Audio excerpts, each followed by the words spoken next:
Hey, of course. Yeah, of course. Hey, let's go. Hey, what's up? Hey.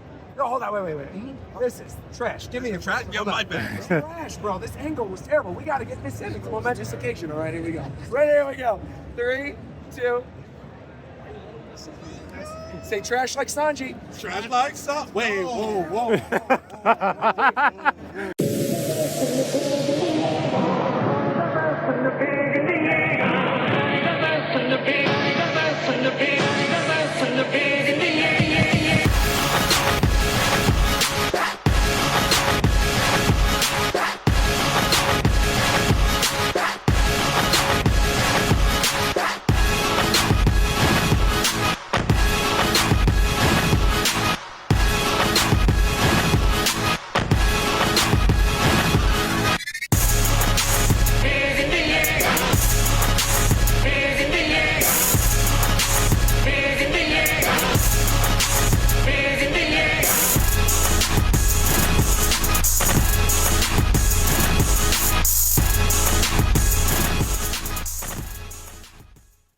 Bro almost said that shit.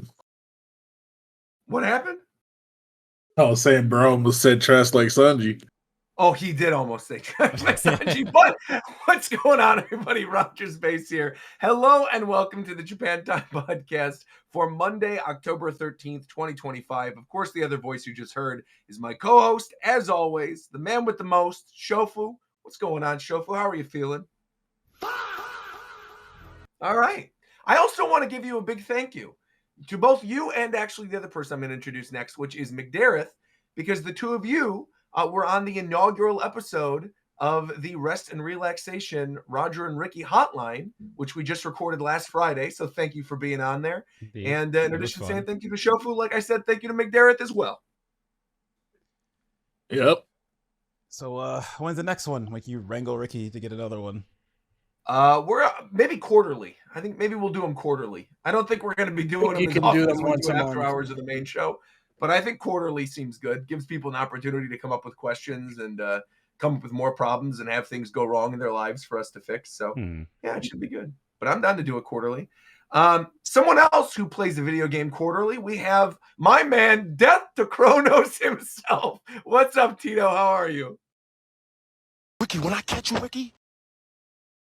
Now, we're going to talk about the GOAT, but I'm going to wait. Oh, we're going to have a whole... You hide it forever. Ricky. I was waiting for him to play that one. You hide it forever. He is hot forever. Where he at, bruh? Ricky, when I catch you, Ricky. I don't know where he I is. actually don't know where Ricky is right now. Probably working.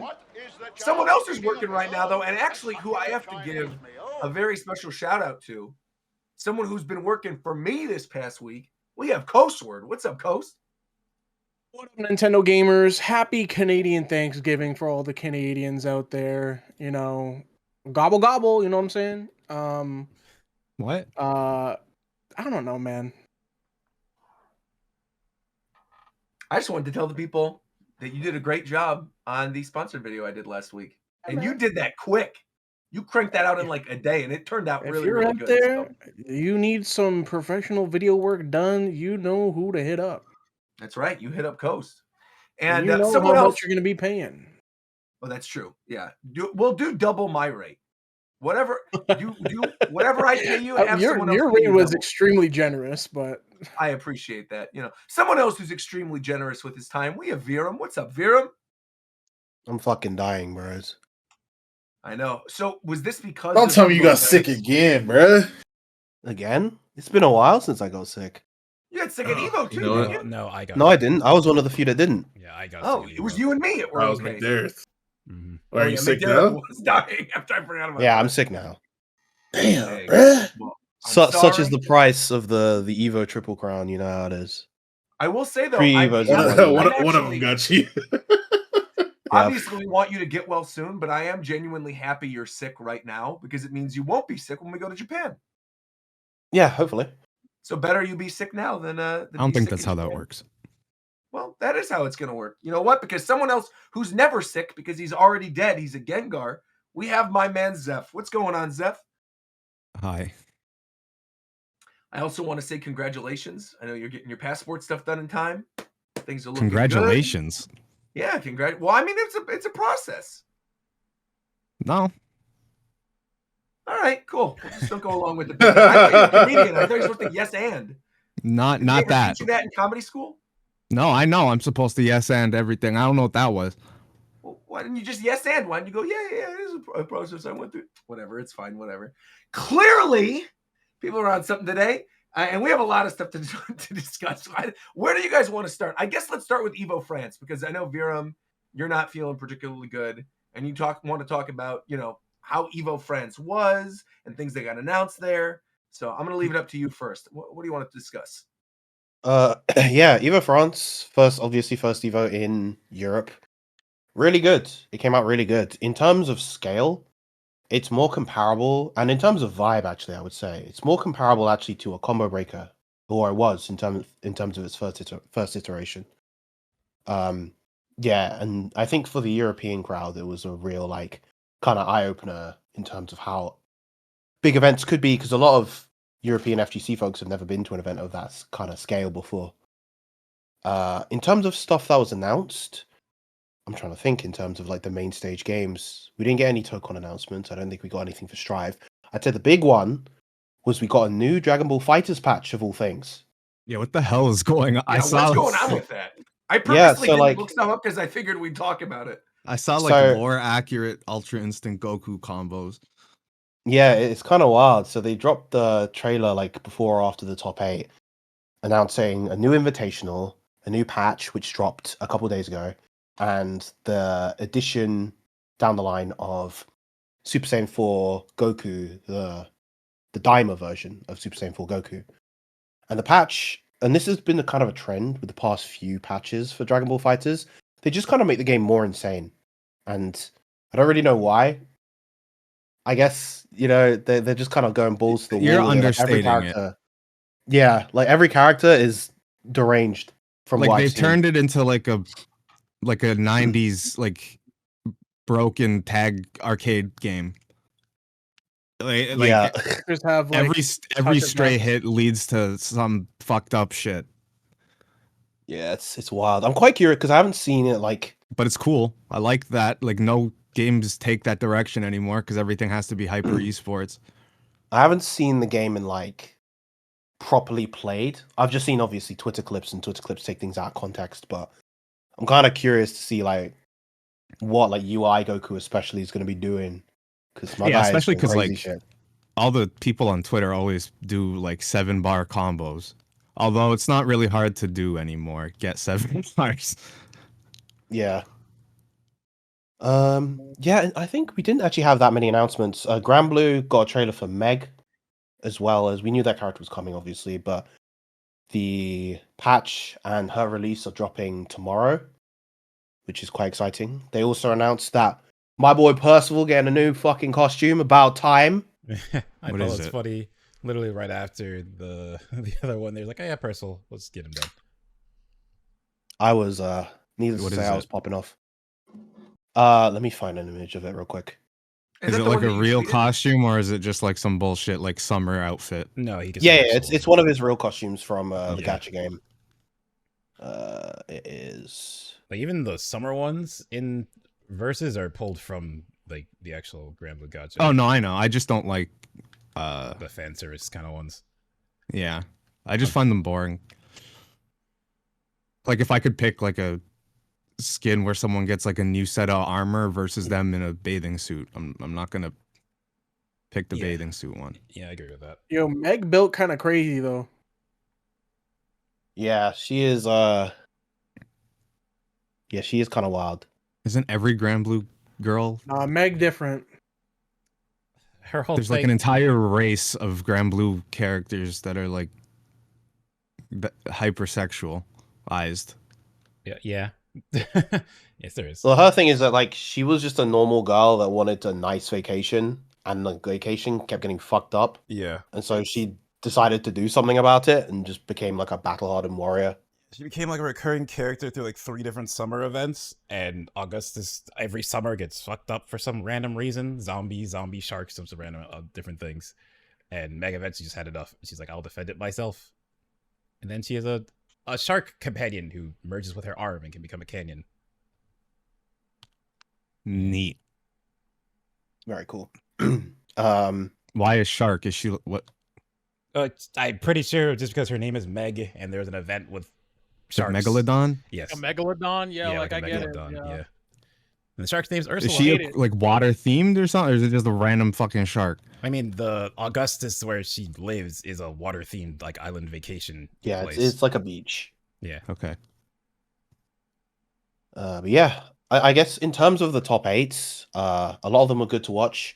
Hunt Hunters was a shit show to the surprise of absolutely no one. Isn't it the same team?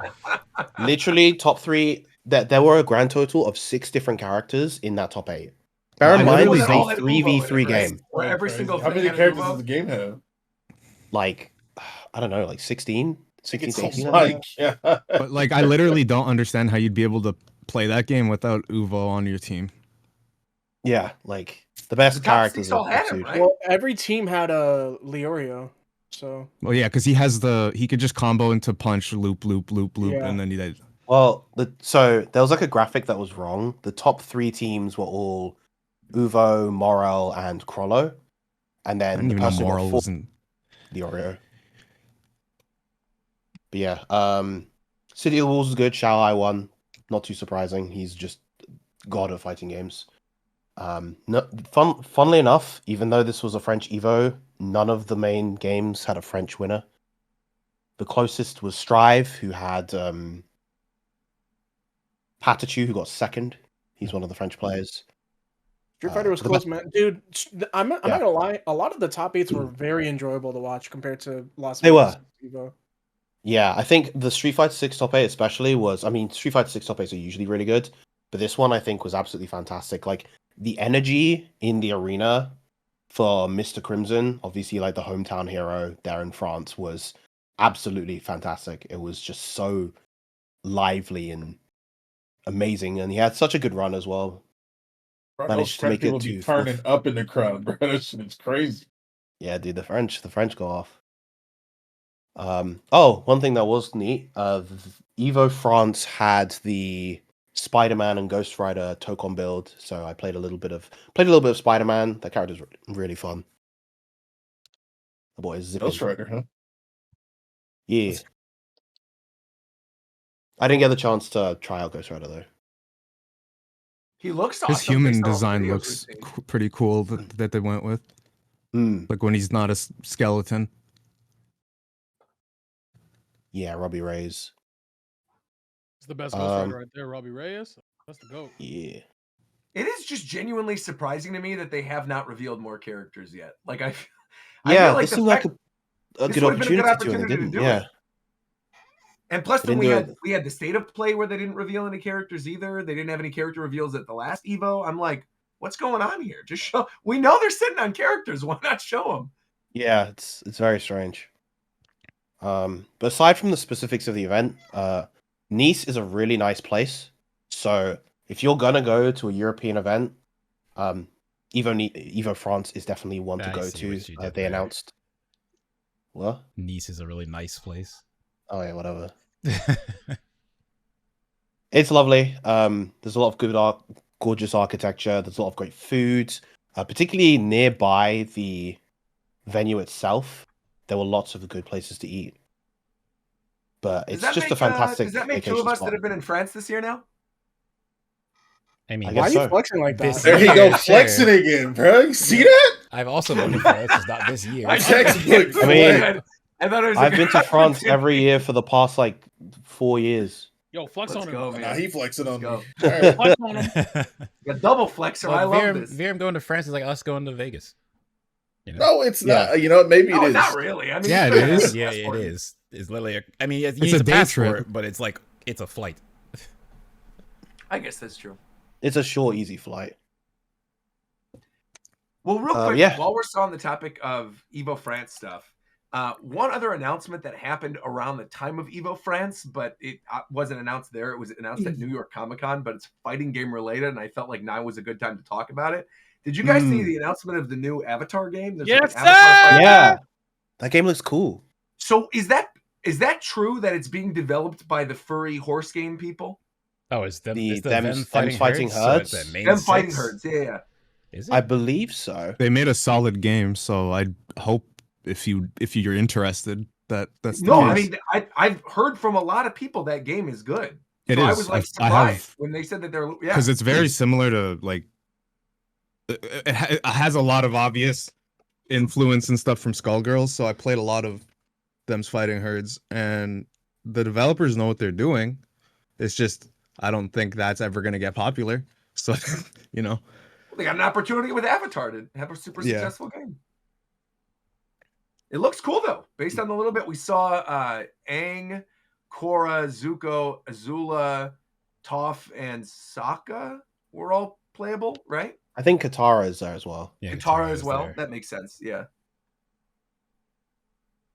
Yeah, I like how close it is to the cartoon. Yeah, visually Animations are nice really in that. cool.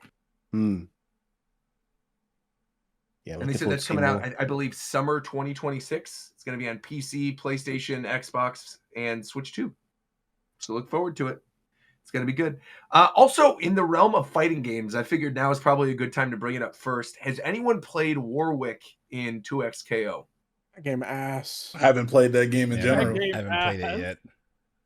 No, but not a single person has played it. No, it's No, just I like I plan on it at some point. there's too much stuff when it came out. That's the issue for me. What? 2XKO. Oh yeah, I don't care about. I played it I just haven't eventually. played Warwick, so I didn't say.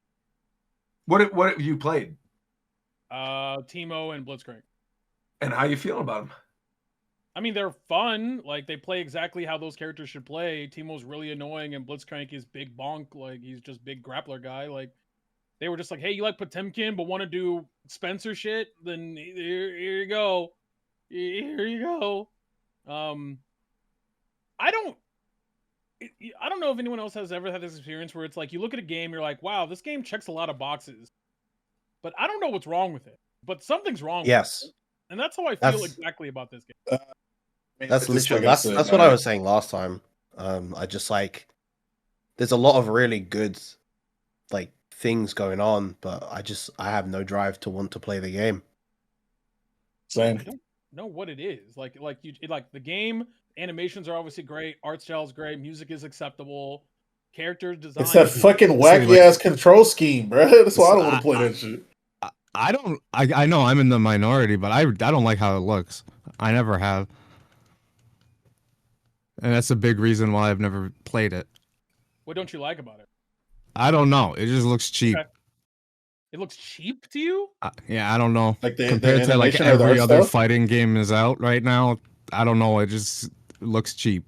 It does have that bootleg look to it.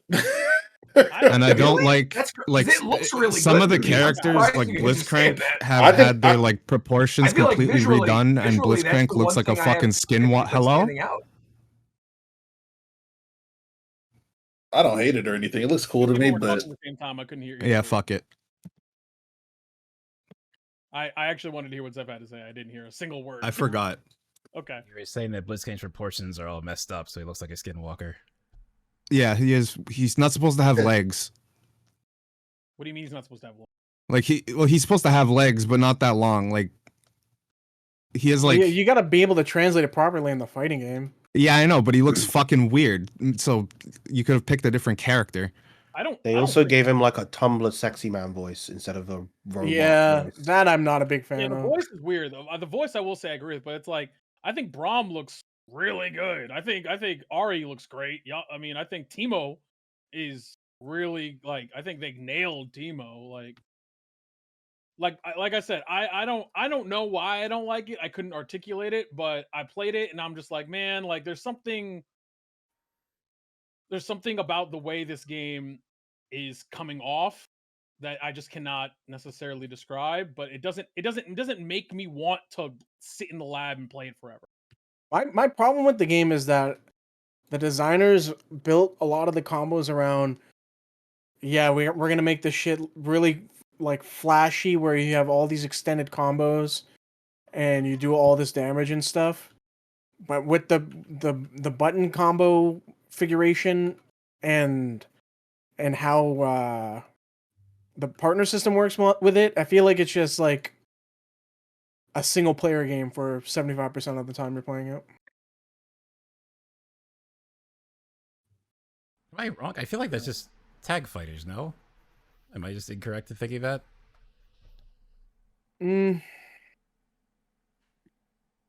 Definitely doing a lot of watching in tag fighters unless you're just better than everyone. Maybe it's just me and not liking tag fighters that much, but that's pretty much how I felt playing it. I wasn't really having that much fun with it. I also just think Yasuo and Echo are extremely powerful right now. And everyone I was playing against was just playing them, so. You said you're planning on playing it at some point, Shofu? Yeah, I will. That's the same boat I'm in at this point. There's too much other good stuff that's been coming out, too many other games that I've been playing, too much other stuff, and it's just haven't had the opportunity to get to it. And a big reason for that is I think the first major game that I want to discuss with all of you guys this week, and that is Hades 2. Actually, before we get onto that, there's one more. There was one other fighting game thing, and they Oh, please, by all means. Yeah, it's just that they showed off more on the new Tekken character, Miari Zo, who is like a spiritual successor to Ogre of all characters. So her moveset is like kind of wild. She's doing all sorts of crazy stuff. Like she channels this kind of like demonic energy that Ogre has with like these snakes, and she has this sort of energy bow staff. There's a lot going on with her moveset. She can also like bound off a wall. She looks really cool. Yeah, is that the character they revealed at EVO? Yes, they finally showed gameplay. She was revealed at EVO, and they gave her a full gameplay trailer. I assumed she was literally already in the game, and that I was seeing like gameplay from EVO France of people playing with her. I didn't realize that was like a gameplay reveal trailer with the chameleon, right? Kind of, yeah. The gameplay reveal trailer at EVO was Armor King, and she popped up after that. Right. Yeah. Armor King, I believe, drops like tomorrow as well, or very soon. Is Crimson Viper out yet in Street Fighter? It's tomorrow as well. Yeah. Dang, or sorry, no, that's tomorrow. When's the 16th? I think it's the 16th she drops. Well, it's felt like for the past like 2 months, it's been like nonstop shit is just coming out. But it has been. Oh, and on top of that, like I said, if 2 other characters are coming out the 16th is Thursday. That's when Pokemon comes out. Yeah. So there's a lot of stuff. We should maybe bring this up now because things are coming out quick and have been over the course of the last like 24 hours. And so now it seems like a good place to bring it up since Pokemon is obviously going to be like the main focus of our next show in 2 weeks. I believe the majority of us will probably be playing ZA and we'll have a lot to discuss on it. But as many of you probably are aware, this game has been leaking like crazy, as all the Pokemon games do.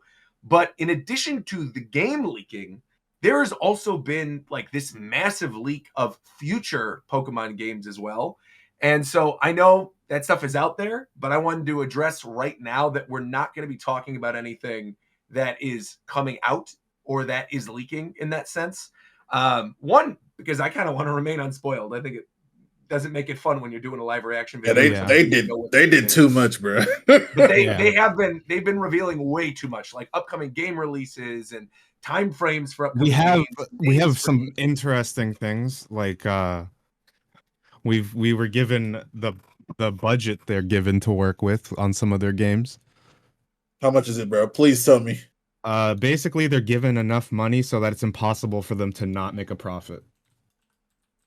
So that doesn't tell me anything. Like how much do they have an approximate? That could literally be any amount of money because they're gonna make a profit. The number I saw was like 20 million. I don't know if that was it's like nothing. Ain't no way they got 20 fucking million to work on these dick ass games they putting out, bro. 20 million is really low though. I would have assumed it was gonna be way higher than that. Yeah, that's the thing. And like that's converted. That's not in yen. The number I said was converted to USD. It was 20 million. That is extremely low. Yeah.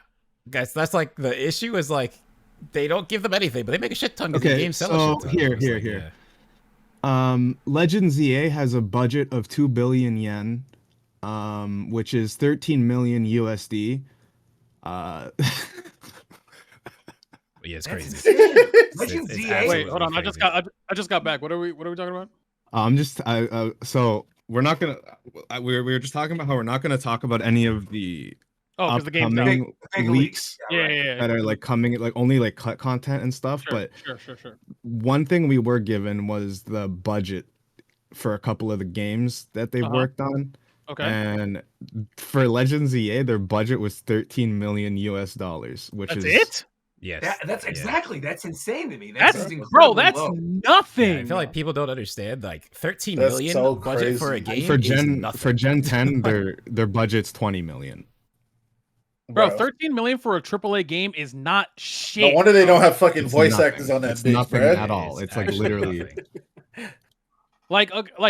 So because a lot of us are very well read on this particular topic and or have been involved or know a lot of devs. So let's provide some context about, because people might be like, what the fuck, 13 million? It's not. Okay. It's really not, because think about first of all, art. Considering they're making $7 trillion off that shit is nothing at all. It's not even that. Let's say they were not. Let's just ignore it. Is that? It's not that. It's not that, because it's got to partly be that, bro. No, what I'm saying is, for any game that's AAA, 13 million is not shit for anybody. That's independent of like. That's what I'm saying. Like 13 million, if you include art, if you include music, if you include animation, you got to pay every person ever who does any of that ever, always, forever. So that's not dick shit.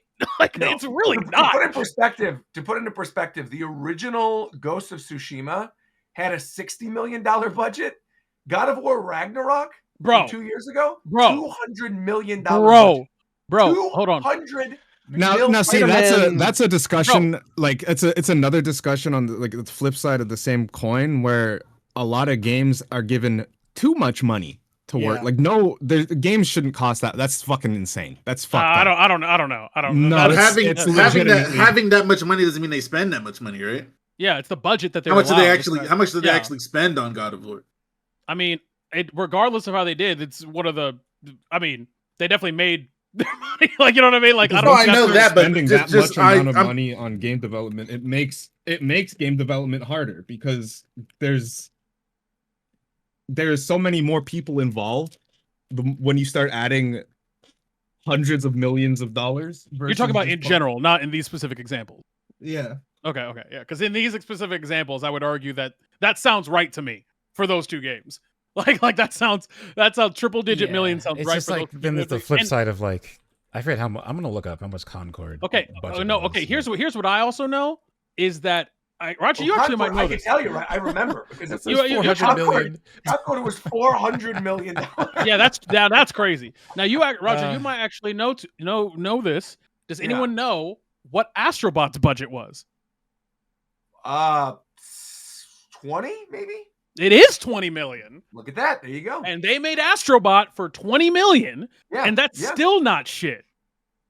Like it's like, right, that was considered a small game for them. Yeah, a small game is anything less than 30, I would argue, in today's. Which is crazy, because I don't remember the exact games when this like news article came out about it. This was like from years ago, and I'm sure people can like go and find the source.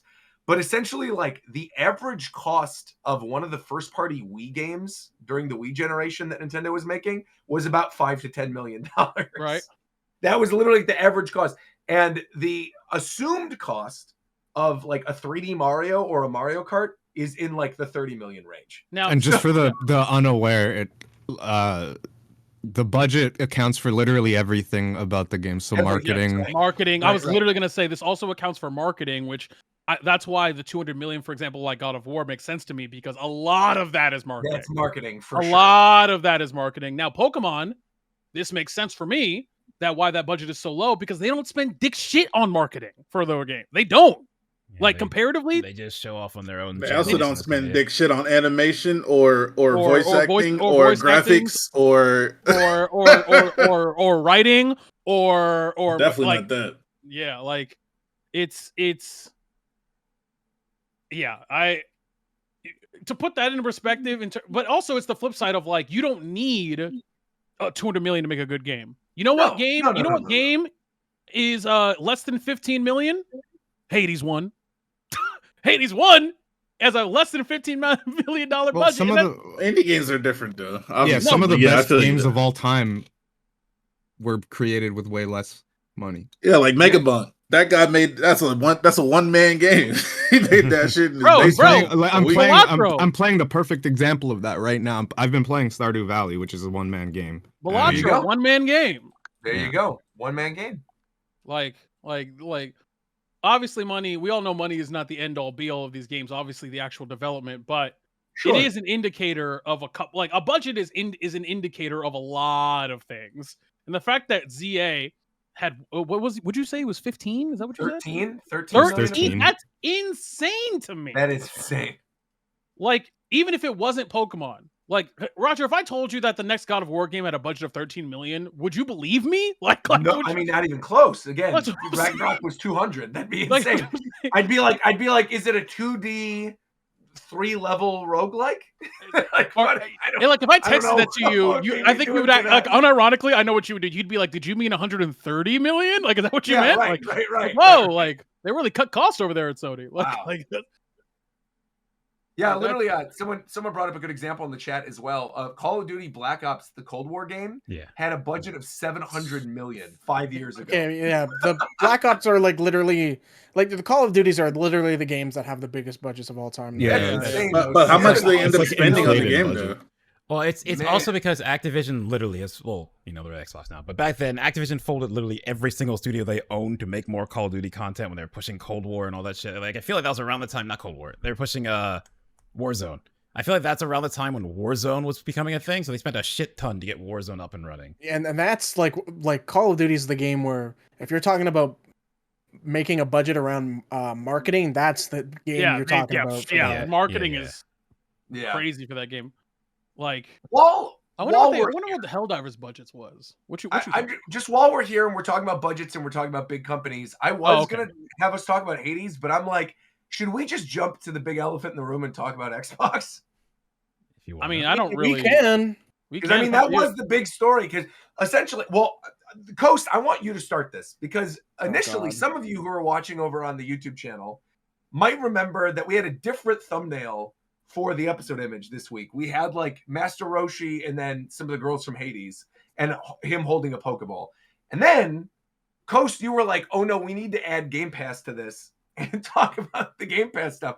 And I honestly thought that we did that last episode, but I guess not. That must have been like right after. No, we didn't. Yeah, because I don't think we did. So I don't think we did at all. So do you want to explain to people kind of what happened? So basically, well, it's a very long-winded explanation because this can go all the way back to like a decade ago. Basically when Phil Spencer took over, and Xbox One. That was before Phil Spencer. Hold up. I will say you could say Xbox some things about One Phil Spencer was going on now, but Xbox One was before Phil Spencer. Like, he just worked there. He wasn't the head. That was someone else that did Xbox One. Okay, I thought he was during that time. I'll protect him for that at least. You keep going though. But anyways, protecting Phil. I feel like you could quote me on a previous podcast when they announced that Call of Duty was coming to Game Pass, or the Activision buyout from Microsoft happened, and I said this could be a good thing. It turns out it was not a good thing. It was in fact a very bad thing. This is also very hard to talk about while I'm playing Hades at the same time. Oh shit. So basically, Underworld or Olympus? Underworld. Okay.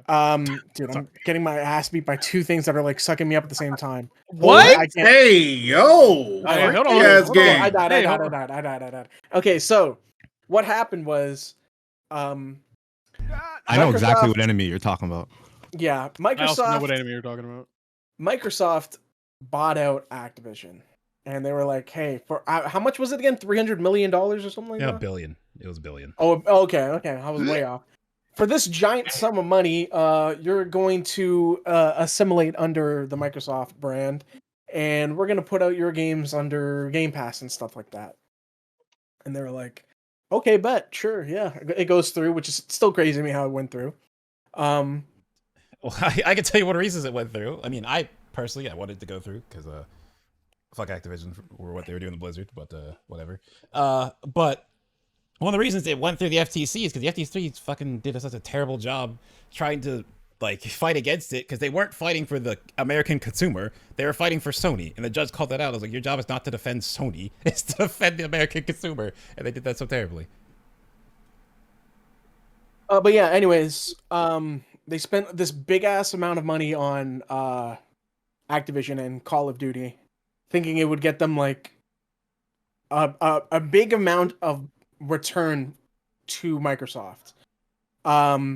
This happened before the Series S, right? The Series S and X. This was before. No. The buyout was after. It before. Okay. But the buyout happened after. Yeah. They weren't even. No. Hold up. The Series X and S were out for years before that buyout. It was not in the process before. It was after these consoles were out. Okay, so along with this buyout, Xbox has had this shitty ass console out for a while that is also not selling too hot. It's actually performing very poorly in comparison to the Switch and the PlayStation 5. So Microsoft are kind of already in the big red. They're in the no-no zone. You don't want to be in that zone when you're running a business. Like Kanye? So yeah. So basically what they decided to do was like, hey guys, they were in this big boardroom meeting and they're like, I have a perfect way of how we can make more money. We increase the price of Game Pass. And everyone in that boardroom was like, yeah, that's a great idea. Yeah, we're already offering so many titles like Tropico 6 and Yuka Replay or whatever the fuck they have on there. Okay, now that we're here, McDermott, what games you be playing on your Xbox, bro? Monster Hunter. Is that it? Monster Hunter, Street Fighter, basically any game I can put on multiple consoles. I mean, technically, I have Crossroads for it if I'm playing on PC, though. So if you see how interesting that was, he said any game you can play. I heard it, bro. Yeah, I heard it. Yes, any game I can play on multiple consoles. Yeah, that's why. Yeah, that's why the console is so dog shit because there's no reason to buy an Xbox. If you can play every other game on any other console other than the Xbox, then what's the point of buying? You really lined him up, Chauva. That was like great Roger and his Switch. He just buys a bunch of games on his Switch because it's all the Switch. If I get a choice, I just buy it on my Xbox. The difference is Switch has Switch exclusives. Yes, right, exactly. Like, I think that's the thing for me that always does it, right? Is that whenever people say that to me, they're like, yeah, but why would you get a Switch? Because at the end of the day, sure, you could like emulate on a Steam Deck or whatever, but like if you want to play a new Nintendo game, you have to have the new Nintendo system. Like Xbox has not had an exclusive game in 2 generations. So on top of that, aside from the exclusivity, the Switch alone, like exclude the PlayStation 5, the Switch alone offers other things with the console itself. Yeah, you can play it that a stationary home console does not. So it's like, okay, I understand why you would want to have the Switch over a PS5 or Xbox, but in comparison to a PS5, there's literally no reason to get an Xbox if you wanted to maybe invest in Game Pass. But with the price hike of Game Pass and the dip in quality that Xbox has been putting out lately, you guys know how much I've said in the past. The Xbox Series S and the Game Pass is a great way to get into like pre-gen games. Yeah, for sure. But now I cannot back that up anymore. I straight up cannot say that anymore because of the fucking business decisions that Microsoft has done recently. It is just so bad that you might as well just get, if you really want to, if you don't have a PC, if you don't have a Switch, and you really want to get into gaming, get a PS5 and PlayStation Plus. That's all you need. Don't even think about getting an Xbox. On a side note, the PlayStation Plus catalog has gotten very good over the last year. And I wonder why they had to make it better. I wonder why. I mean, they didn't have to, is what I'm saying. I mean, they did. No. The thing is, they don't though. Because they don't. But hold up. Because you're gonna say like, oh, they don't have to because they're selling consoles. It's like the whole point is value. If they're charging for this, but let me finish, please. The whole point is value. I don't think they're selling consoles. I'm talking about PlayStation, not Xbox. Yeah, I don't think they are. They are. They definitely are. They're not like it's not crazy, but the PS5 is still selling. But my point is the reason PlayStation Plus is offering more stuff is because Microsoft has been offering a shit ton of stuff. So if they want to have comparable value, they have to. There's a point of competition. They have more value even without it. Like without it. Yes, but the point is, if you're doing a paid service and people are going to look at PlayStation Plus versus Game Pass. They're not just going to look at PlayStation versus the consoles. They're looking. If you look at the two services, the fact that Microsoft is offering this stuff. I mean, there's been so many articles about this shit. The fact that Microsoft is offering Game Pass, and Sony's over here like, well, we don't really want to do the exact same thing Microsoft is, and they held the line for forever. But now PlayStation Plus is getting a bunch of new stuff in it because Game Pass exists. I have one important thing to say about Microsoft. We'll see. Online gaming was completely free before they decided to show up in the console market. So if they die, that's true. I don't give a fuck. And basically, you ruined everything. They strong-armed the monopoly of online gaming because they decided to charge $70 a year to play online on their console. Cocksuckers. And you couldn't do anything about it because everyone was playing on the 360 back then. And that's why they did it. Yeah. Well, because 360 was no, like, to be fair, you put these bastards in a advantageous situation, they're gonna create a monopoly every single time. Xbox Live existed during the original Xbox, but that was also when Halo 2 existed. So again, it's like it's still them to blame, but yeah, that shit sucked. But you mentioned that about 360. Like, obviously, people were upset about that at the time, right? Like having to pay for online, but still, people were okay with it because the games were good, because they had exclusive stuff, because you would buy a 360 and you know it was the only place to play Gears of War, the only place to play Halo, the only place to play, Banjo, it was the best, cheapest multi-platform machine. And it was great. Yeah. And it was a good deal. And I feel like everything about it was good. The OS was awesome. Yeah, the fumble between the 360 and the Xbox One is like it's insane. One of literally the whole thing. Xbox One thing. It literally shot them with a foot, and it still fucks them now because the whole Xbox One. Till this day, like they're probably going to step out of the gaming market because of the Xbox One. Like it'll have irreparable damage to their gaming section, and it's crazy because Microsoft now is like even trying to like branch away from it. Like you see all these headlines with like their games getting pulled from shelves of Target and Walmart, or like how they're investing less and trying to become more of like a multimedia company. Like you notice how your consoles don't offer you like movies to rent and stuff like that anymore. Like how in like the PS4 and the Xbox One days you were like, I literally forgot that was the thing in the PS3 era, but I do actually think I rented like a Spider-Man movie once. Like when I was in college, it was just easier to just do a rental on there. But you're right. It's just this. To me, it's just this thing where it's like I truly believe that it is simple. People will follow good product. No matter where they go, they will pay whatever you want to charge them. They will stand in line. As long as the product is the product good or not? Does it hit? Do the streets say that it's so? The problem with Xbox is not the money. It's what if that Xbox Game Pass, if that shit was cracked and if they had exclusives, if they had games that people want to play and can't play anywhere else, people would pay buttloads of money for it. Yeah, the whole point of Game Pass is not that you can't play it anywhere else, though. Is that you can play it anywhere. That's the point of it. Like you can play Game Pass. No, what I'm saying is that. PC. No, I'm saying is that. I completely get what you're saying. I'm just saying your argument around Game Pass itself for selling Xbox doesn't work because Game Pass wasn't. No, I'm talking about Xbox specifically. Yes, I know. Yes, I know. I know. But I'm saying when you're using that to talk specifically about Game Pass, and I'm saying the point of Game Pass was to go past the Xbox and be on and just sell on everything. That's what they wanted to do. That's what they're doing. So I'm saying that argument specifically to say like Xbox is not selling because Game Pass is not the service of Game Pass isn't good enough. It's like no, it's just like Game Pass isn't made. No, I'm saying that Xboxes aren't selling because no one gives a fuck about Xbox games because Xbox games are ass. That's what I'm saying. People bought PS5s for Spider-Man. They bought PS5s for God of War. Can I take my PS5 back? I did. I can count on two hands the amount of times I even turned that bitch on, bro. But you're not the market. You're not the market, though. I you're not very much the market. Nobody here is the market. Video games. Who is the market? What do you mean? You're not the market. No. What? No. We all have admitted in multiple instances that none of us here are the average consumer when it comes to video. We're not. We all know that. That's not a crazy. What does that mean? Meaning that most people who are buying PS5s don't have a crazy decked out, don't have a fucking Radeon, whatever the bullshit in their. They don't. Nigga, who's the motherfucker? I got my PlayStation 5 because I assumed at some point they dropped some good games on PlayStation 5, and I haven't got no good games to play on my PlayStation 5. You know, I think a good example was of the last game you played on PlayStation 5? There is still so much stuff that is being released on PS4.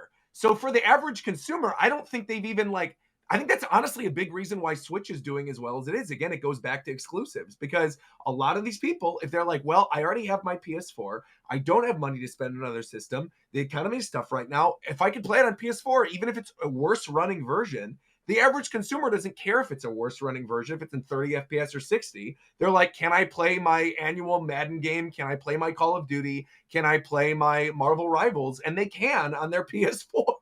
So they still play on their PS4. There's so many people that still haven't even upgraded to a PS5. And PS5 is still sold well. But I'm in a similar situation to Shofu where it's like, I have it because I want to be able to play at least an exclusive every once in a while. Like if Final Fantasy comes out a couple months earlier on it, great. I want to be able to play it on my PS5 and stream it immediately. But realistically, if it's not like a Final Fantasy, I'm either going to play on PC just because it's easier and I like having it on my setup, or I'm just literally using the PS5 to be like a Netflix machine. Like I use my PS5 every day, but I use it literally while we're eating dinner to like watch shows on Netflix or like, like download other things or do my dailies in Honkai or something. Like I'm not actively going out and buying a lot of games. And I feel like that's the issue because at least with PlayStation, like you guys said earlier with PlayStation Plus, like I have a PlayStation Plus subscription.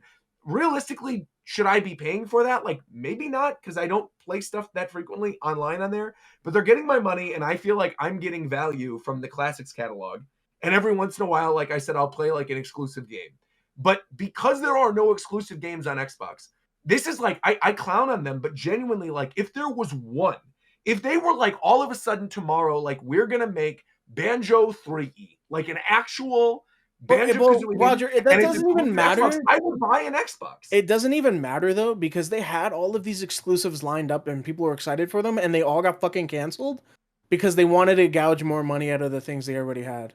And you're completely right. They had that other Rareware game that got canceled. That was like that nature game. They had Scalebound. They had the Perfect Dark game. Wait. Scalebound. I'll say something with Perfect Dark in that rare one. You're right. Scalebound. There was a whole big thing that has been said. Okay, I'm wrong about Scalebound. My point still stands. The other ones, no. The other ones, yes, you're completely valid. Yeah. Perfect Dark getting canceled is like, what the fuck are they doing? This is what I'll say. Like, what are they doing? Yeah. This is what I'll say because I think we hit the nail on the head enough. Where Xbox and Microsoft are just complete ass. Don't invest in them. Don't buy anything. Don't support them. But here's what I'll say.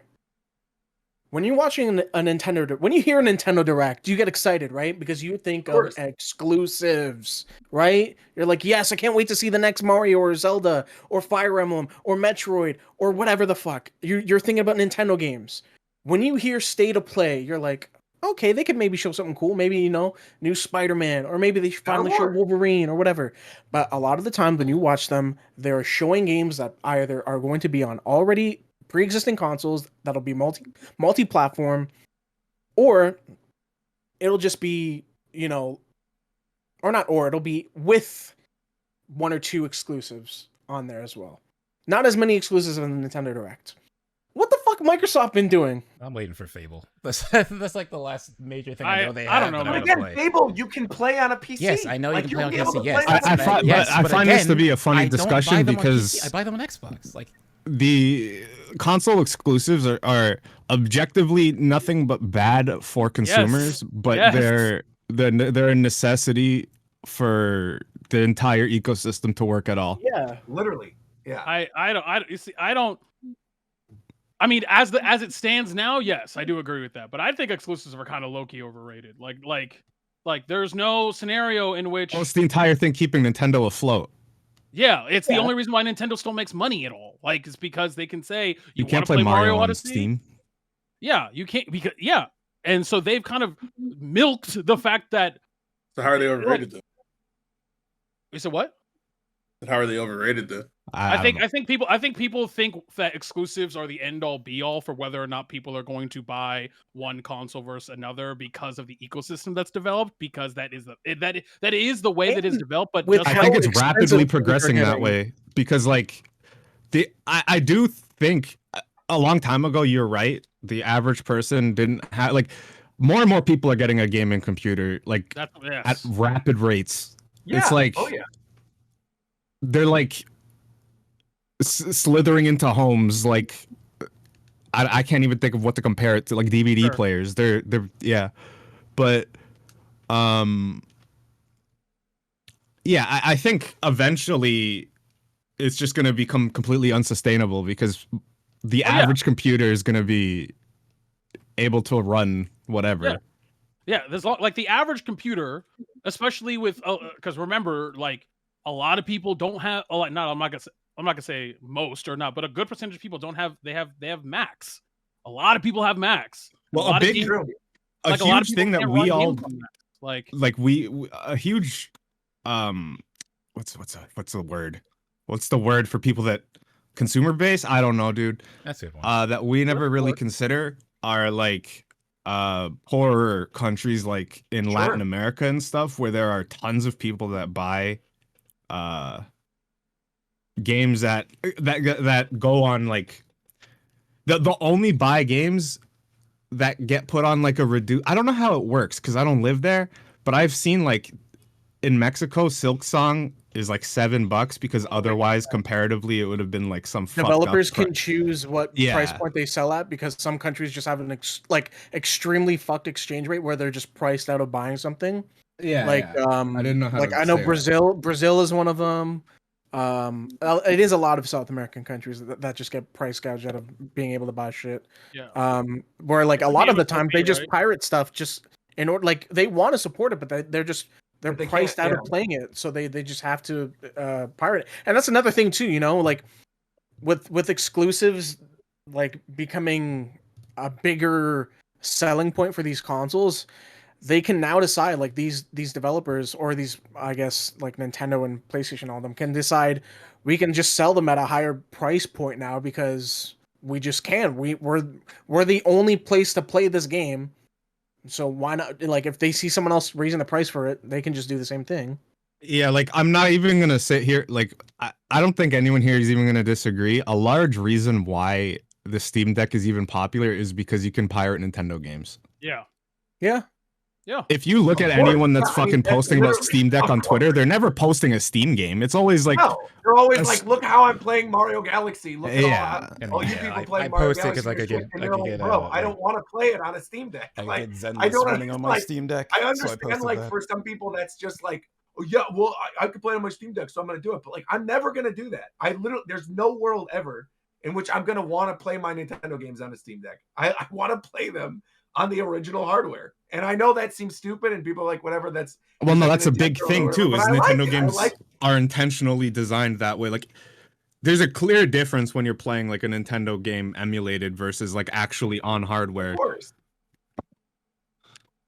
They're very intentional. The thing that's also important, I think, to note, and with like this whole death of Xbox thing and like Game Pass and people canceling their subscriptions and, you know, the rumors now that like there's not even going to be another console, and then like all the stuff with them being taken on store shelves, while at the same time they're saying there's still development for a console in 2027 and they're like holding true on this.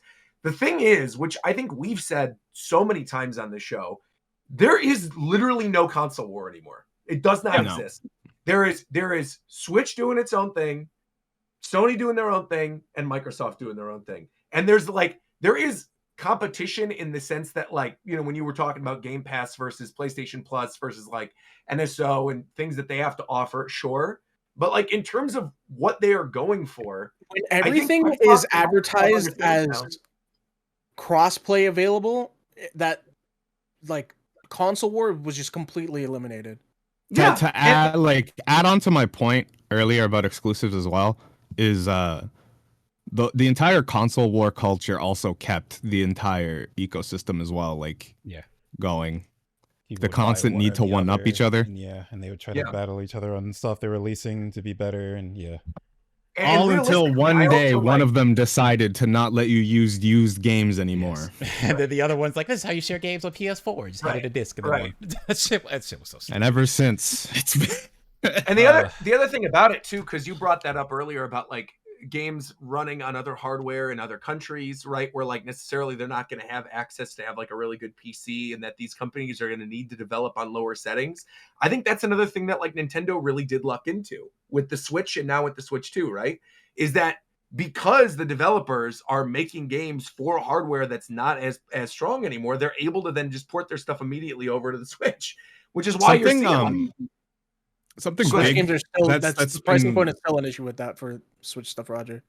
So, like on the topic of like when we were talking about like how Latin America, like games, like countries there are unable to interact with the ecosystem because they get priced out.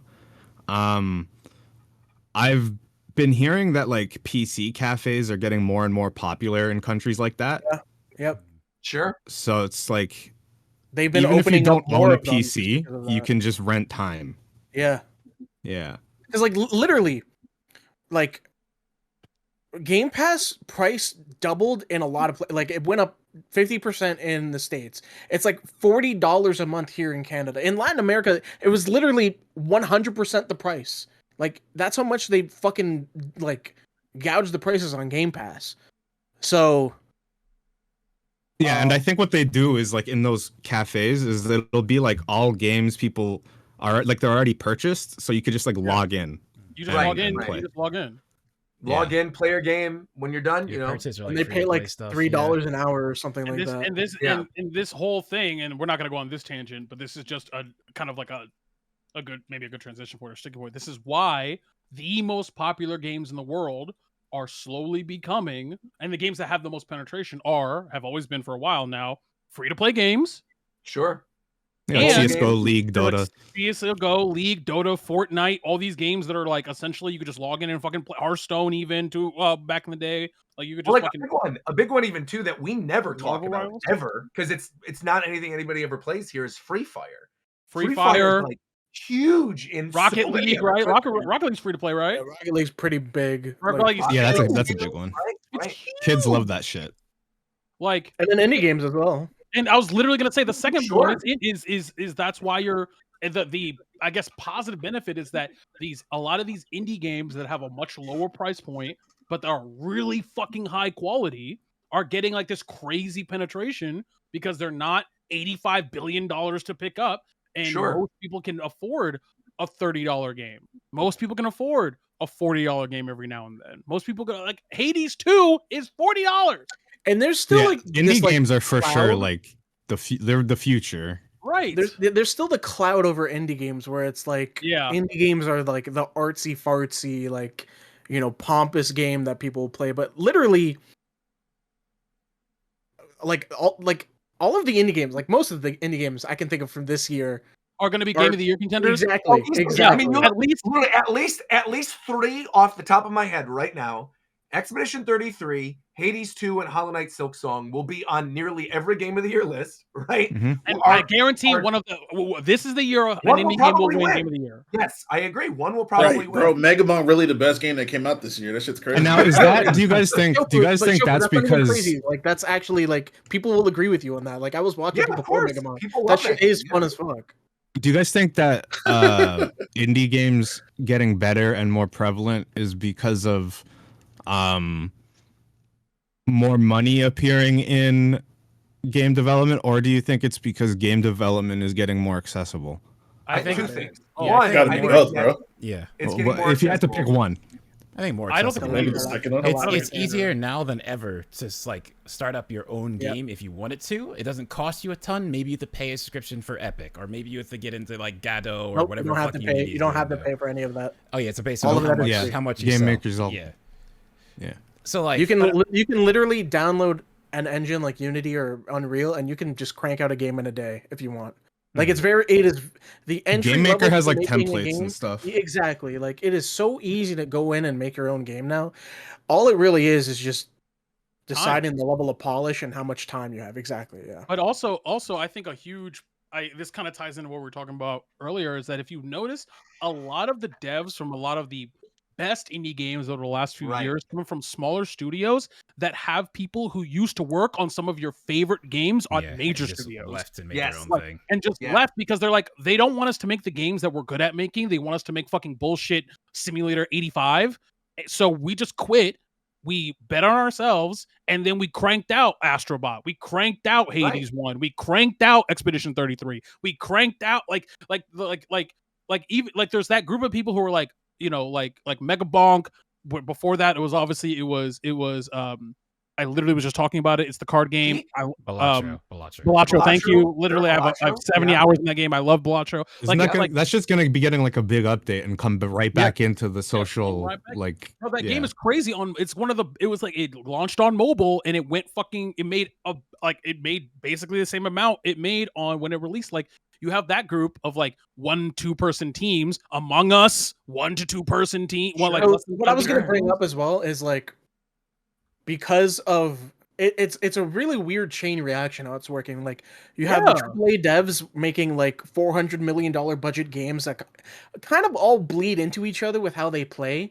Not necessarily they're all the same, but like there are very similar aspects to a lot of them. Well, like over the shoulder mash X for combo. Yeah.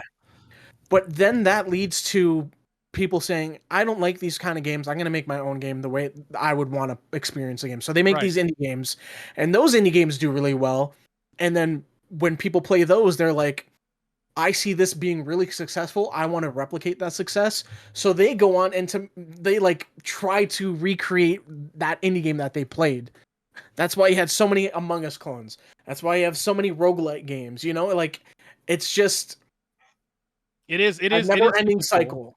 It is cyclical, but also you get the inverse cycle of like, or not even inverse cycle, where you get then because I do think that there are some studios, and to be honest, I think Sony is unequivocally the best at one thing, is that when they go, your team is good at this, you are going to make this because you are good at this. Insomniac, you make Spider-Man games because that's what you're good at.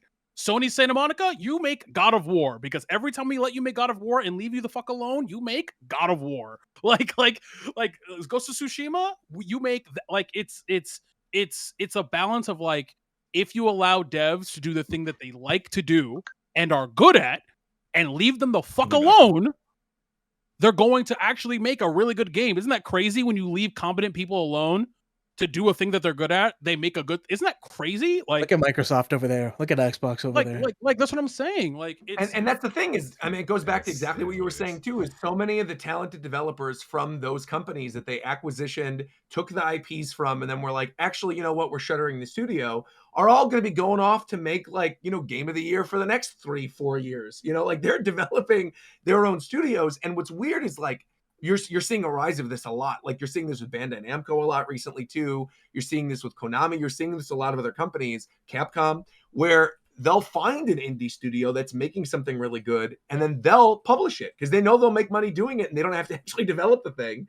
And they're not taking the studio, they're allowing the studio to do their own thing, but they'll publish the game and bring it out, which is like a good example of this that Microsoft did was Studio MDHR, right? Instead of acquisitioning Studio MDHR with Cuphead, they funded Cuphead, helped that game come out. The game did very well. Everybody loved it, right? It was seen as an Xbox IP, but Studio MDHR rightly did not, you know, take a check and go, no, we don't want to be bought by you. I'm sure they would have been, you know, I'm sure Microsoft like massive respect to them, man. I mean, but MDHR was like, no, we're not going to do that. That was a whole incentive. Wait. Right. That was an incentive Microsoft had. The same thing with Rivals. Microsoft helped fund the original Rivals of Aether. It was they had, I can't remember what it's called, but they had incentive for like indie games to Microsoft will help fund you. You can put it on other things, but you have to put it on Xbox. Like Cuphead and Rivals of Aether both had that.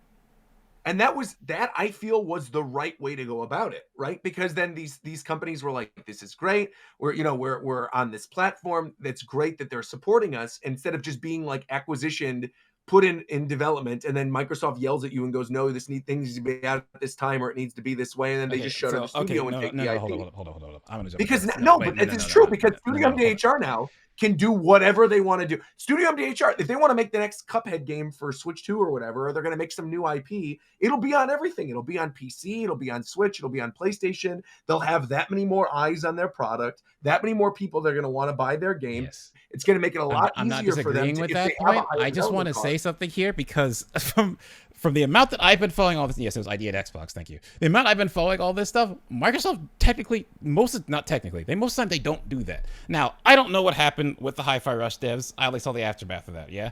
That whole shit with them, but even then, them making Hi-Fi Rush tells you Microsoft doesn't do that, because Hi-Fi Rush wouldn't have been made if they were sitting there micromanaging them the whole time. So, like, a lot of studios do this. I'm not saying that this doesn't have the industry. It's just like a lot of studios thrown like, oh, Microsoft does this. They don't. A lot of stuff when Microsoft has a game going, they leave you alone. Unless there's something coming up and they need to check to see what's going on. And then after sales, maybe they'll be like, yeah, we're going to cut this because it didn't work out the way we wanted. But the fact that studio, Tango Gameworks, made what? They made the Silent Hill, like, follow-up with Evil Within 1 and 2. They made Ghostwire Tokyo. Then they made Hi-Fi Rush, which is completely different than those other two games. So if they were actually micromanaging them, Hi-Fi Rush would never have been made. Like, that is the truth of it. Right, but you and I are in agreement. We're saying the same things. What I'm saying is that the studios that they've acquisitioned since, all these other studios that they just picked up the IPs from that they just didn't do anything with and then shuttered the studio, that IP is now going to languish. And these studios wait, hold up. What studios did they do that with? Because I've been following this and I'm pull up the whole list. Well, look up Microsoft. Bro, they bought Activision. They bought Activision Blizzard, okay? Right. And got all their IPs. What have they shuttered? What studios? Here we go. 211 studios that were acquired by Xbox since 2025. I want to see what they've actually developed because I think you bring up a good point in like actually looking at what happened. So let's do Microsoft Xbox Game Studio acquisitions. Let's look this up. And no, they do not own BioWare. BioWare is owned by EA. No, I'm sorry. That's not you, Roger. I see that in the chat. That is not. No, you're good. You're good. That is not Microsoft. I'm just typing this up. I'm just clarifying Hold this. on. Here we go. These are things that are now owned. Let's look up non-defunct. And okay, I will say something while you're looking that up because people are going to say, oh, you're such an Xbox defender. I am not. You have to understand how I work. If I like something and they are fucking up, I will be the first person to sit on this podcast and say, why are you fucking up? Am I happy Game Pass price went up? No. Am I happy all this other stuff happened? No.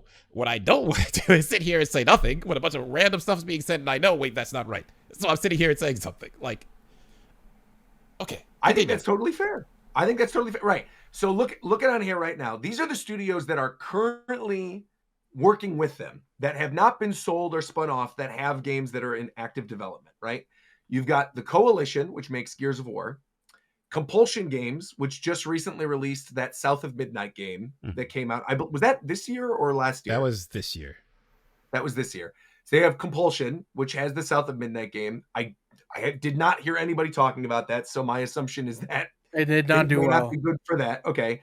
You've got Double Fine, which what was the last God. Double Fine? Oh my God! They have Double Fine? Yeah, they own those. Since when? It's been ages. Right. They've owned them since 2019. Yeah, they've owned them for ages. They made Psychonauts. They made Psychonauts too. That's another studio though that Microsoft just leased them alone. They made Psychonauts too, and then Microsoft was just like, okay, make your game. They don't like. Didn't they have Halo Studios, obviously, which is renamed 343. Yeah, 343 to right? Halo.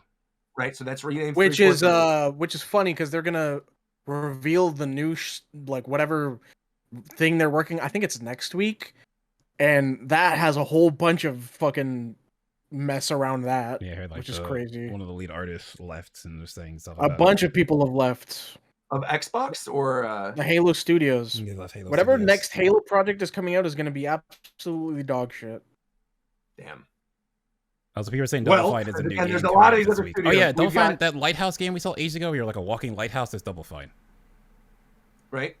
There is In Exile Entertainment, which is making that Clockwork Revolution game that's been shown on like the last 4 Xbox conferences, which is the looks like Bioshock looking game. Yeah.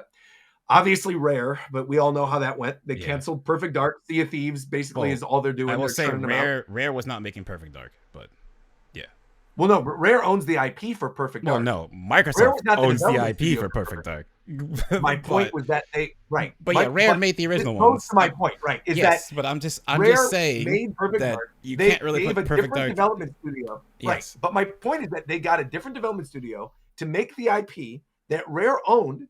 That then they acquisition. No, Rare doesn't. And then they canceled it. The game. Right. That's my point. Like, that's exactly my point. This is the type of stuff that they do. Okay. Then, of course, you've got Turn 10, which makes Forza. You've got Undead Labs, which makes State of Decay. You've got World's Edge, which makes Age of Empires. And then you've got Playground, which also here, Roger. I'll give you a free one, right? No, but will be Fable. Yeah, and Playground's doing Fable. Doing nothing with that. Wait, what are you talking about? We have not seen anything of that new Fable game, bro. Like in a long time. Every conference of years they showed something. At least we know it's being worked on. But like, no. But hold on. Does that game have a release date? Probably not. But probably not as crazy. But it's still being worked on at least. I mean, I don't know. But that game has been shown. No. With what has happened with the previous games that Microsoft has revealed, I have no confidence in that Fable game. There's no way. Like you can be just as worried about it than anything. Okay, you saying you have to is crazy. That's actually glazing. Because I like that series, so I'm gonna sit here and be like, oh, it's never coming out. Then just say you're glazing it. Oh, no, I'm not glazing it. I'm sitting here saying I hope it comes out because I have to. I feel like personally, I want the confidence that it's going to come out because I like Fable and I would really like to see a new Fable game. Then that's just being. Okay, I'm not gonna press because literally, just end of the day, I think we can move on and just say Xbox is no. But on the topic of the studio, because those are the ones that I listed that are in active development making stuff. The ones that got canceled, the studios that are gone, Initiative is done, which was making the Perfect Dark game. Yeah. You've got Microsoft Game Studios Japan, which was making Blue Dragon, Lost Odyssey. They're the ones who did the Shenmue ports for Xbox. That's gone. You had Press Play, which was the company that was making Kalimba. That's gone. You got Xbox Entertainment Studios, gone. You got the Team Dakota that was making Project Spark that got announced in like 2013 that then like was laboring in development for years, then eventually got canceled with nothing, gone. You've got Lionhead, which was the original maker of the Fable series, gone. Hold up. Literally doesn't exist anymore. Why are we talking about... Okay. I thought the point was stuff that's happened recently. You're going to like all the old studios they bought and got rid of, and it's like we were not talking about recently. When Roger pulled this up, Roger's point was definitely recently. He never said recently because I've been listening the whole time. What I was saying that Microsoft has a history of doing this particular practice with their businesses, and the whole point of bringing up the list is saying that this has been the point the whole time. How they do it the whole regularly. Time. I've been listening. Because this is I'm not saying it's not like what they've done recently. What they've done recently, right, is not necessarily evident of how we got to where we are now. Where we are now is because of fumbling for the last like 10 to 15 years, which has been time and time again, acquisitioning the studios, giving them to different developers, canceling the games, closing down the studios, and then the IPs just laying down and dying, and them not doing anything with it. And that's good that you have hope for something like Fable, but Lionhead is not making Fable. Fable is being made by this other studio. Why? Okay, hold up. I want to put this in complete perspective. I think Dareth is just like making a joke. I'm not. I'm being serious. You were clearly being hyperbolic in the sense that you were saying I have to. Oh, it's not even that. Like a little bit, yes, but like legitimately, I really want that game to be good. So I can't sit here and be like, oh yeah, the game's doomed. Of course. But what I want to say is, like, to me, it does not matter that Lionhead's not making Fable. I want Fable to be made. I was happy Xbox was going to buy Activision Blizzard because Activision's sitting on a ton of fucking IP they just don't make anymore. Fucking Spyro and Crash, if they were still under Activision, those games were never getting made. But the fact that Microsoft owns them, and then they let Toys for Bob become their own studio again. Toys for Bob is still down to work with Microsoft to make games. So there's a good chance that... I don't think it'll happen. Okay, I don't think it might not happen, but there's been interviews where like they've come out and said this. So like, sure, you could think it's not going to happen, but I'm saying for those IPs, it's much better that Microsoft owned them than Activision. Because under Activision, they weren't going to get shit anymore. They just here's my counter argument to that. My counter argument to that is that if you get them just owning the IP, right, and the developers that made those games are no longer making those games, sure, you might end up getting like some Crash game or Spyro game 20 years from now that'll be on every platform. Yeah. But it probably will not be evident and will not be of the quality that you would have expected from a game in that franchise. Okay, but hold up. But Wait. But Crash 4 was really good. Crash 4 was really good. Crash 4 came out and it's really good. So no, you're wrong there. No, but Crash 4, that being good does not necessarily mean the future of that franchise will be good if that studio no longer works under them. Do you know what I mean? Like, it was Naughty Dog. It was a different studio. Yes, it was a different studio. That's what I'm trying to say. Like, Naughty Dog made Crash. But your whole point was the original studio's not making the game, so that you can't have faith it's not being as good. But I'm saying, like, I can, because the game is going to exist and I can see if it's good or not. Like, that's fine. I'm glad you have hope. Based on the one good thing that we got out of it. Okay, Roger. Rare didn't make Donkey Kong Bonanza. Still a good game, right? Right, but Nintendo owned Donkey Kong. Yes, but Rare made the last 3D Donkey Kong. Nintendo made their own. Yes, but Rare. No. Talking about let's move on. But Rare made it. You know what Supergiant Games makes? You know what Supergiant? They made Hades 2, and that's a good ass game. Okay. Let's talk about that. I'm playing this shit right now. Yo, let's go. Hades 2 is a good ass game. Yo, Coast, let's talk about that. Unironically, wait. Because don't fuck up my segue. Don't you dare fuck up my segue. No. I just genuinely want to know: is Hades 2 currently on Game Pass? I actually don't. I don't think so. Okay. I doubt it. I wanted to know. It's console launch exclusive on Switch, I'm pretty sure, right? Oh yes, that's true. It is a console. Well, yes. So I guess it would not be on Game Pass if it was console exclusive to Switch. By the way, that means that Hades 2 is a Switch game. We all agree. We all agree, right? Fucking not, bro. It is a Switch game. Huh? Switch 2 game for sure. Okay, it is a Switch 2 game. Okay, it's a multi-platform game. Switch 2 game. So when we do the Switch 2 list, and I put Hades 2 up there, I don't want to hear shit from And I'm going to fucking elbow you in the neck, bro. You're not gonna it's a multi-plat. Why would it be a Switch game? Okay, so if every single game is a multi-plat game... Can we please just talk about Hades 2? I don't want to argue some Okay, so how far is everybody in Hades 2? I've hit credits. I also hit credits this morning. I've lost to Chronos once. I found it way I've been playing Mega Bump, so I ain't played it yet. Bro, please stop. You're slacking. I mean, it's true. He's been bonking his shit. Hey, I've been bonking my shit, bro. That's no hey yo. He's been bonking his shit. Show, have you been bonking? I've been bonking it, bro. All right, he been over there bonk, or as our friend would say, boinking it. Oh god. When you said Mega Bonk during the what's it called, the hotline, I genuinely thought you were talking about Bonk's Adventure, like the little caveman game. I don't know. What the hell? What the fuck is that? No, because there's a game called Bonk. There's a character named Bonk.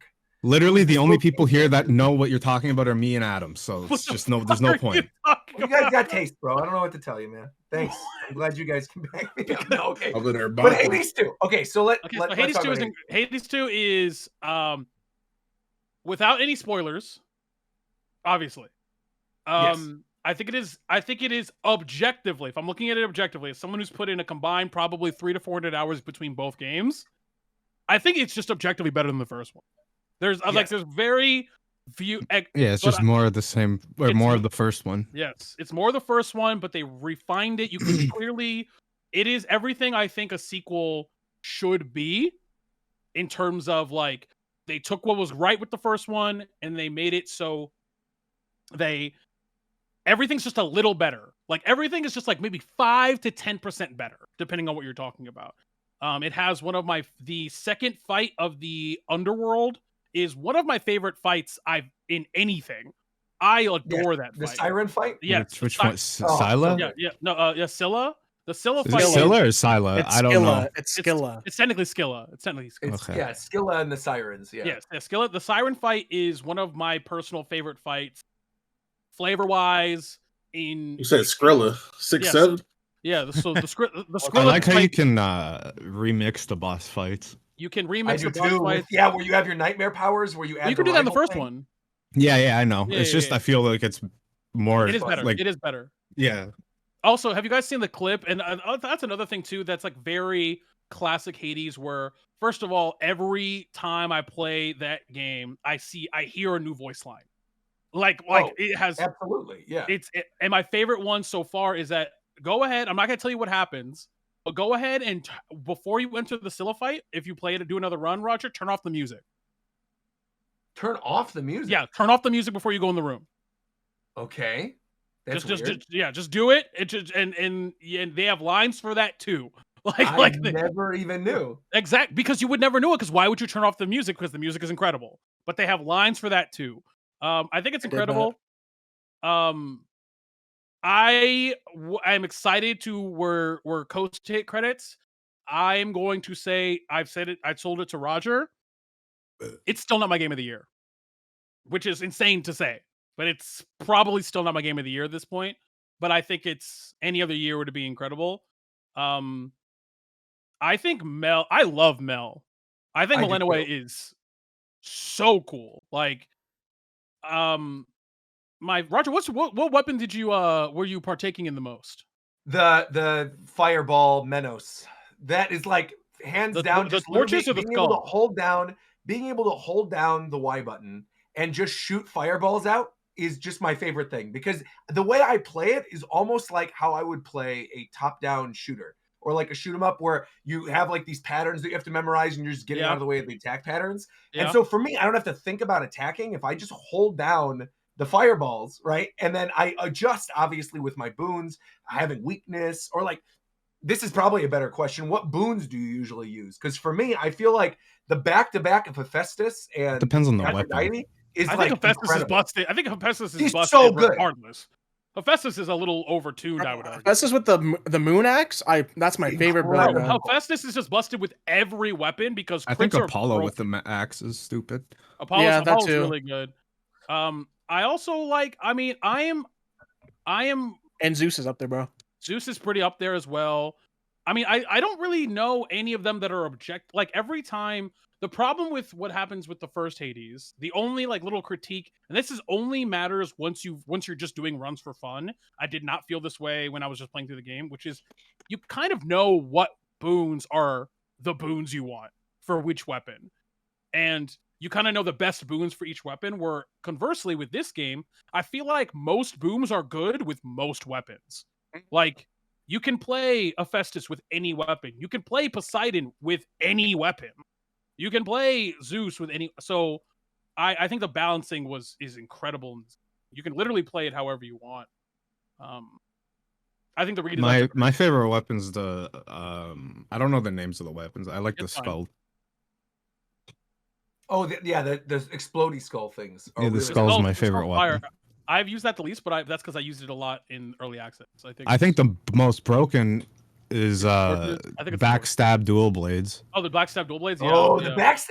Even honestly, backstab with the dash with Hephaestus, where then you have the boon that's like, I think it's the Aphrodite Hephaestus one, where you have it where like you're weakened, but then it does the double damage for like 200 on any backstab move. Bro, I've like, and the charge attack is so broken. Bosses. When you have that build and you go into the Prometheus fight on the third fight of like the surface run, and you've got that sick music just blaring, and you already like know the attack patterns, so you're just kind of like ballet dancing your way through it to this blaring music, feels so good. I feel like the backstab damage is like it's way too high, and I think you can stack it. Like I think you can get the backstab like built into the blades, and then you can get the buff later on too.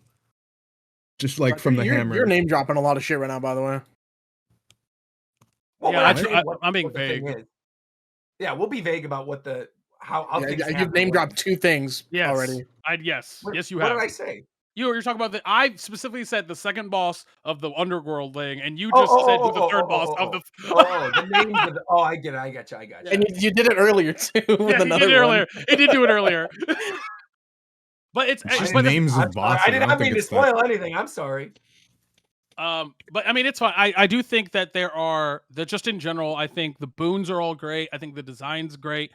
I don't want to color your experience, Coast. You're going to make your up in your mind, so I actually don't really give a fuck, because I know whatever I say is not going to matter to you. I hate the ending.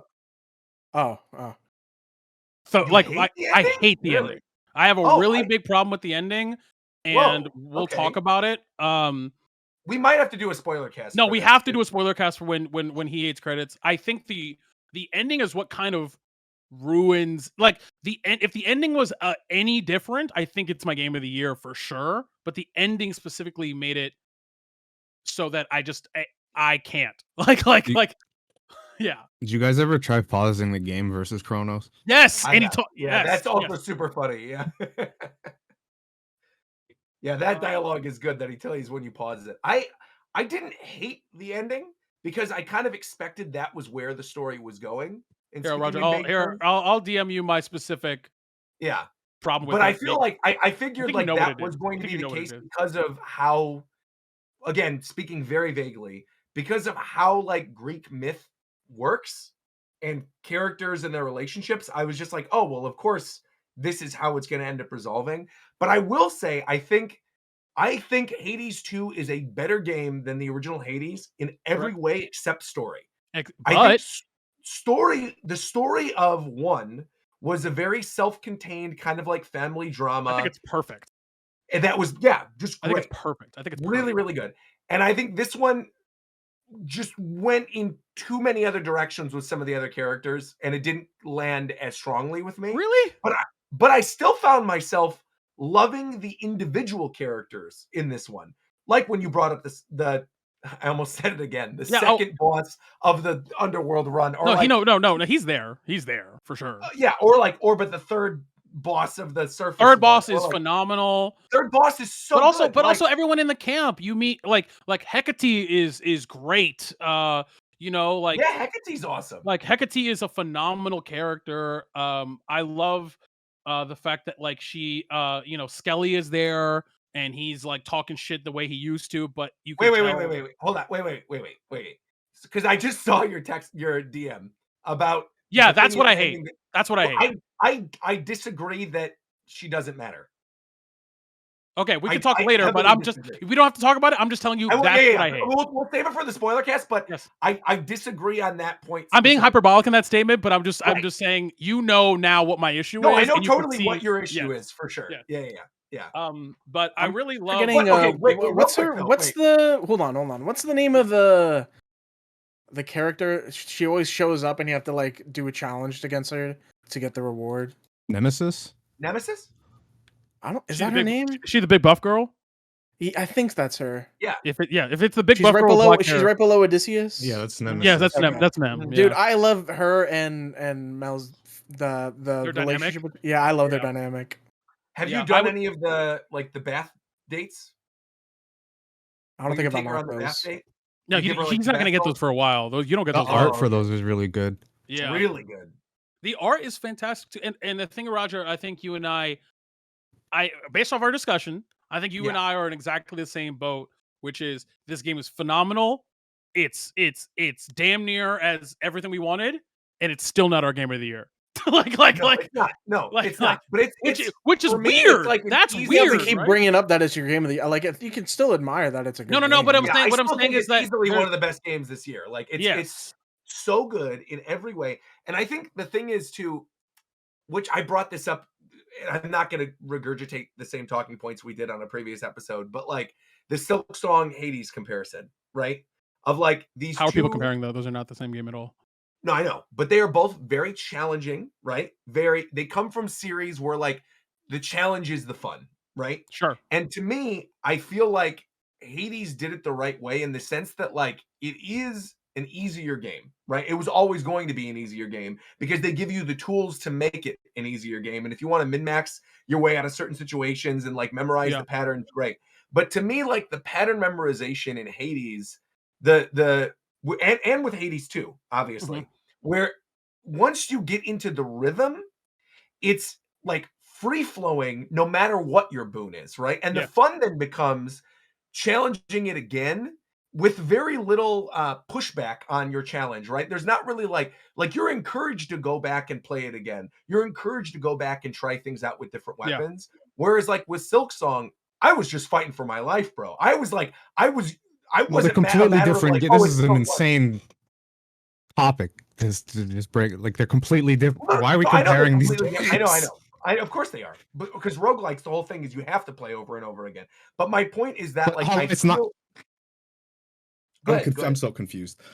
It's that to me, when I was playing Silk Song, I wanted to try all the different weapons, right? How you get like the Wanderer, or you have the Needle, or you have all the other stuff, and like upgrade them. But I felt like I was fighting for my life to even get to the boss where I then didn't even want to try another weapon. Like it didn't like I feel like I would have fun if I had the opportunity to try another weapon and didn't have to grind for like 4 hours to get to the point where then I can at least try. Whereas with this, I think like coming off of Silksong into and again, I know it's a totally different type of game. I know obviously this is a roguelike, it's meant to be played again, but I think like it just felt extremely refreshing playing this one off of that because I still felt like a challenge in again, I'm trying not to say certain bosses, but like the last thing of the second surface. You know what I mean? Like sure. You were complaining about that, sure. Yeah. That thing is I was a complaint in like the private DMs where I was telling you guys like I don't know how the hell to touch this thing. Yeah. I am dying constantly, but I wasn't frustrated because I felt like the tools were there for me to succeed. And it was just a matter of me like choosing the wrong thing as opposed to like a mismanagement of time, if that makes sense. Well, I think to agree with what Zeph has said in our chats, I think Hades 2 is objectively easier than Hades 1. Like it's absolutely. But yeah, that's why I like Hades is a much harder fight than Chronos ever was. Harder. Yes, yeah. correct. Yeah. But 2 points. I think the night like the whatever it was called in the first game where you add difficulty to it and you tailor your difficulty, I think that is harder than anything in the first game. Yes. When you bring the challenge up, like the fear, the fear, that's what that is so good. That the rivals, like the best way to do the difficulty because then you're still able to get to the credits, you're able to get to the story. But if you're enjoying the challenge, crank that bitch up to 11. Have all your fears with like the time where you have to beat it in every area. Well, I'm just talking about the actual difficulty. Like for example, the both games have an augment for Hades 1 and 2 where you can change the moveset of the bosses and say this boss is harder. Yes. The first boss of either run is way harder than Hades from Hades 1. Way harder immediately. But I also think, and I was talking about this on my channel, whereas I think that you can tell that is an intentional choice that the base game is easier by the devs because it is more of a plot point. Zagreus is a fuckhead who is super talented because he's the son of Hades, who's just doing this because he wants to. So that's why it's, there's a certain level. It's hard for him because he's not supposed to be doing it. He's kind of, Zag is kind of low key a fuckboy a little bit. Like he's this super suave guy. Mel is a trained Titan killer since damn near birth. So it makes you feel as if she was literally made for this. So, like, I find that when you contrast the two games, I like that narrative choice.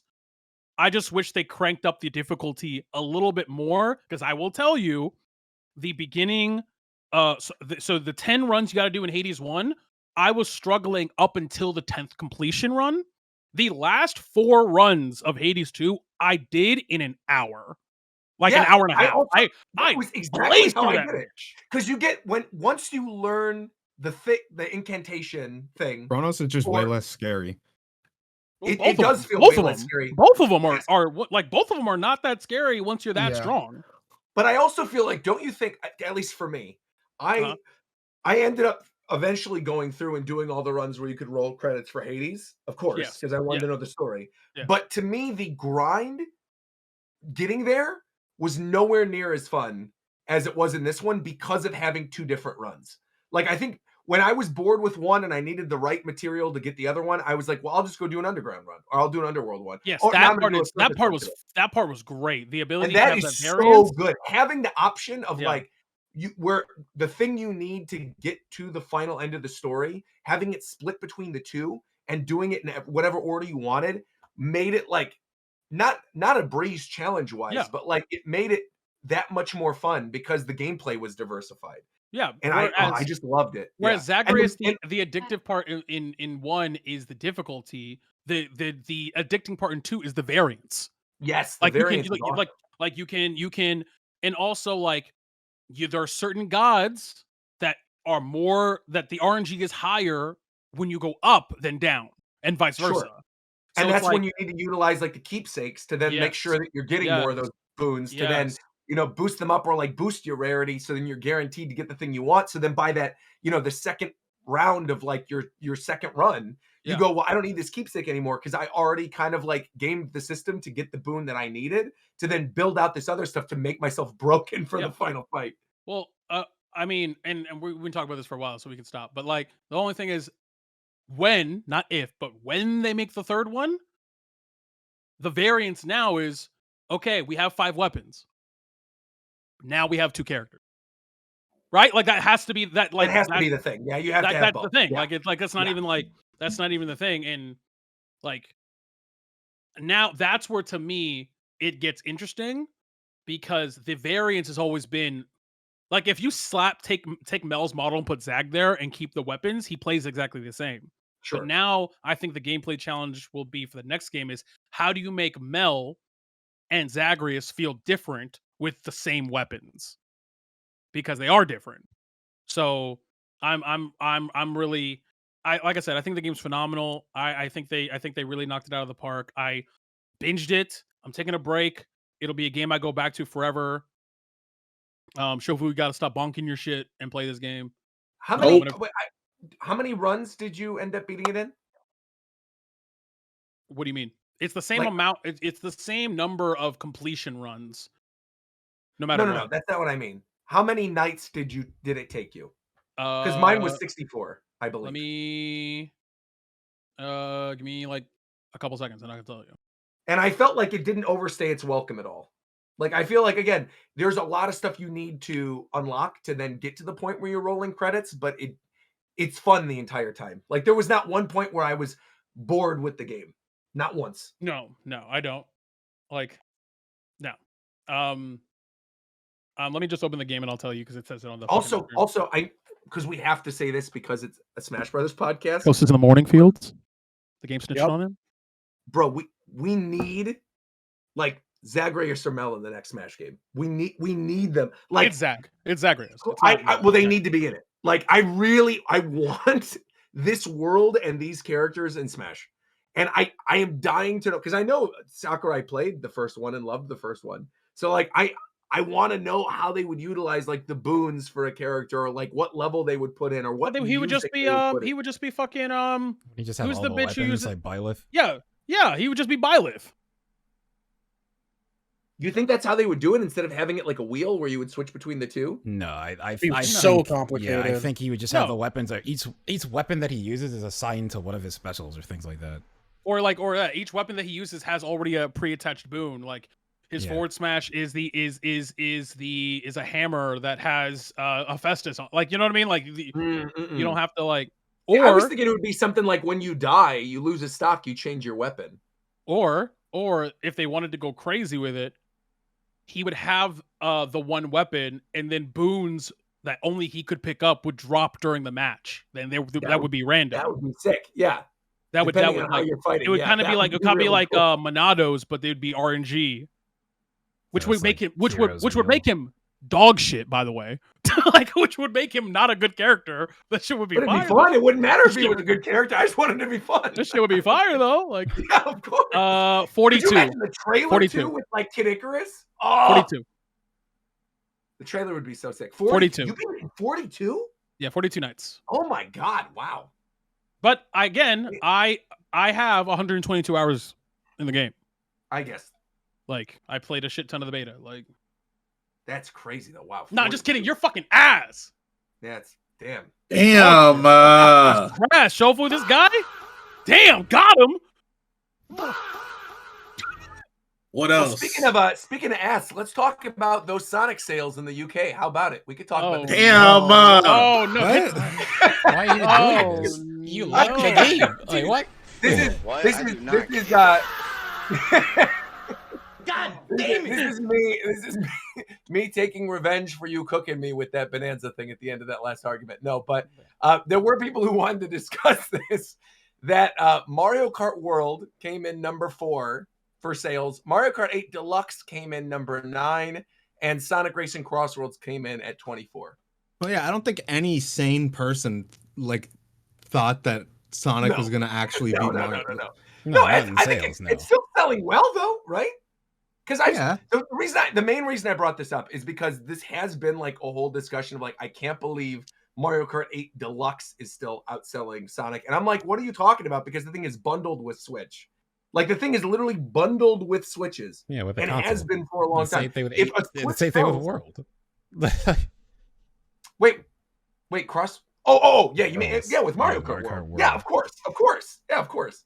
Yeah, so I mean, I was bringing it up as a troll, but realistically, I was mainly bringing it up to be like Sonic Crossroads is selling on its own and selling very well, and that I don't really think it's a fair comparison when both of these games are tied with systems that are being sold.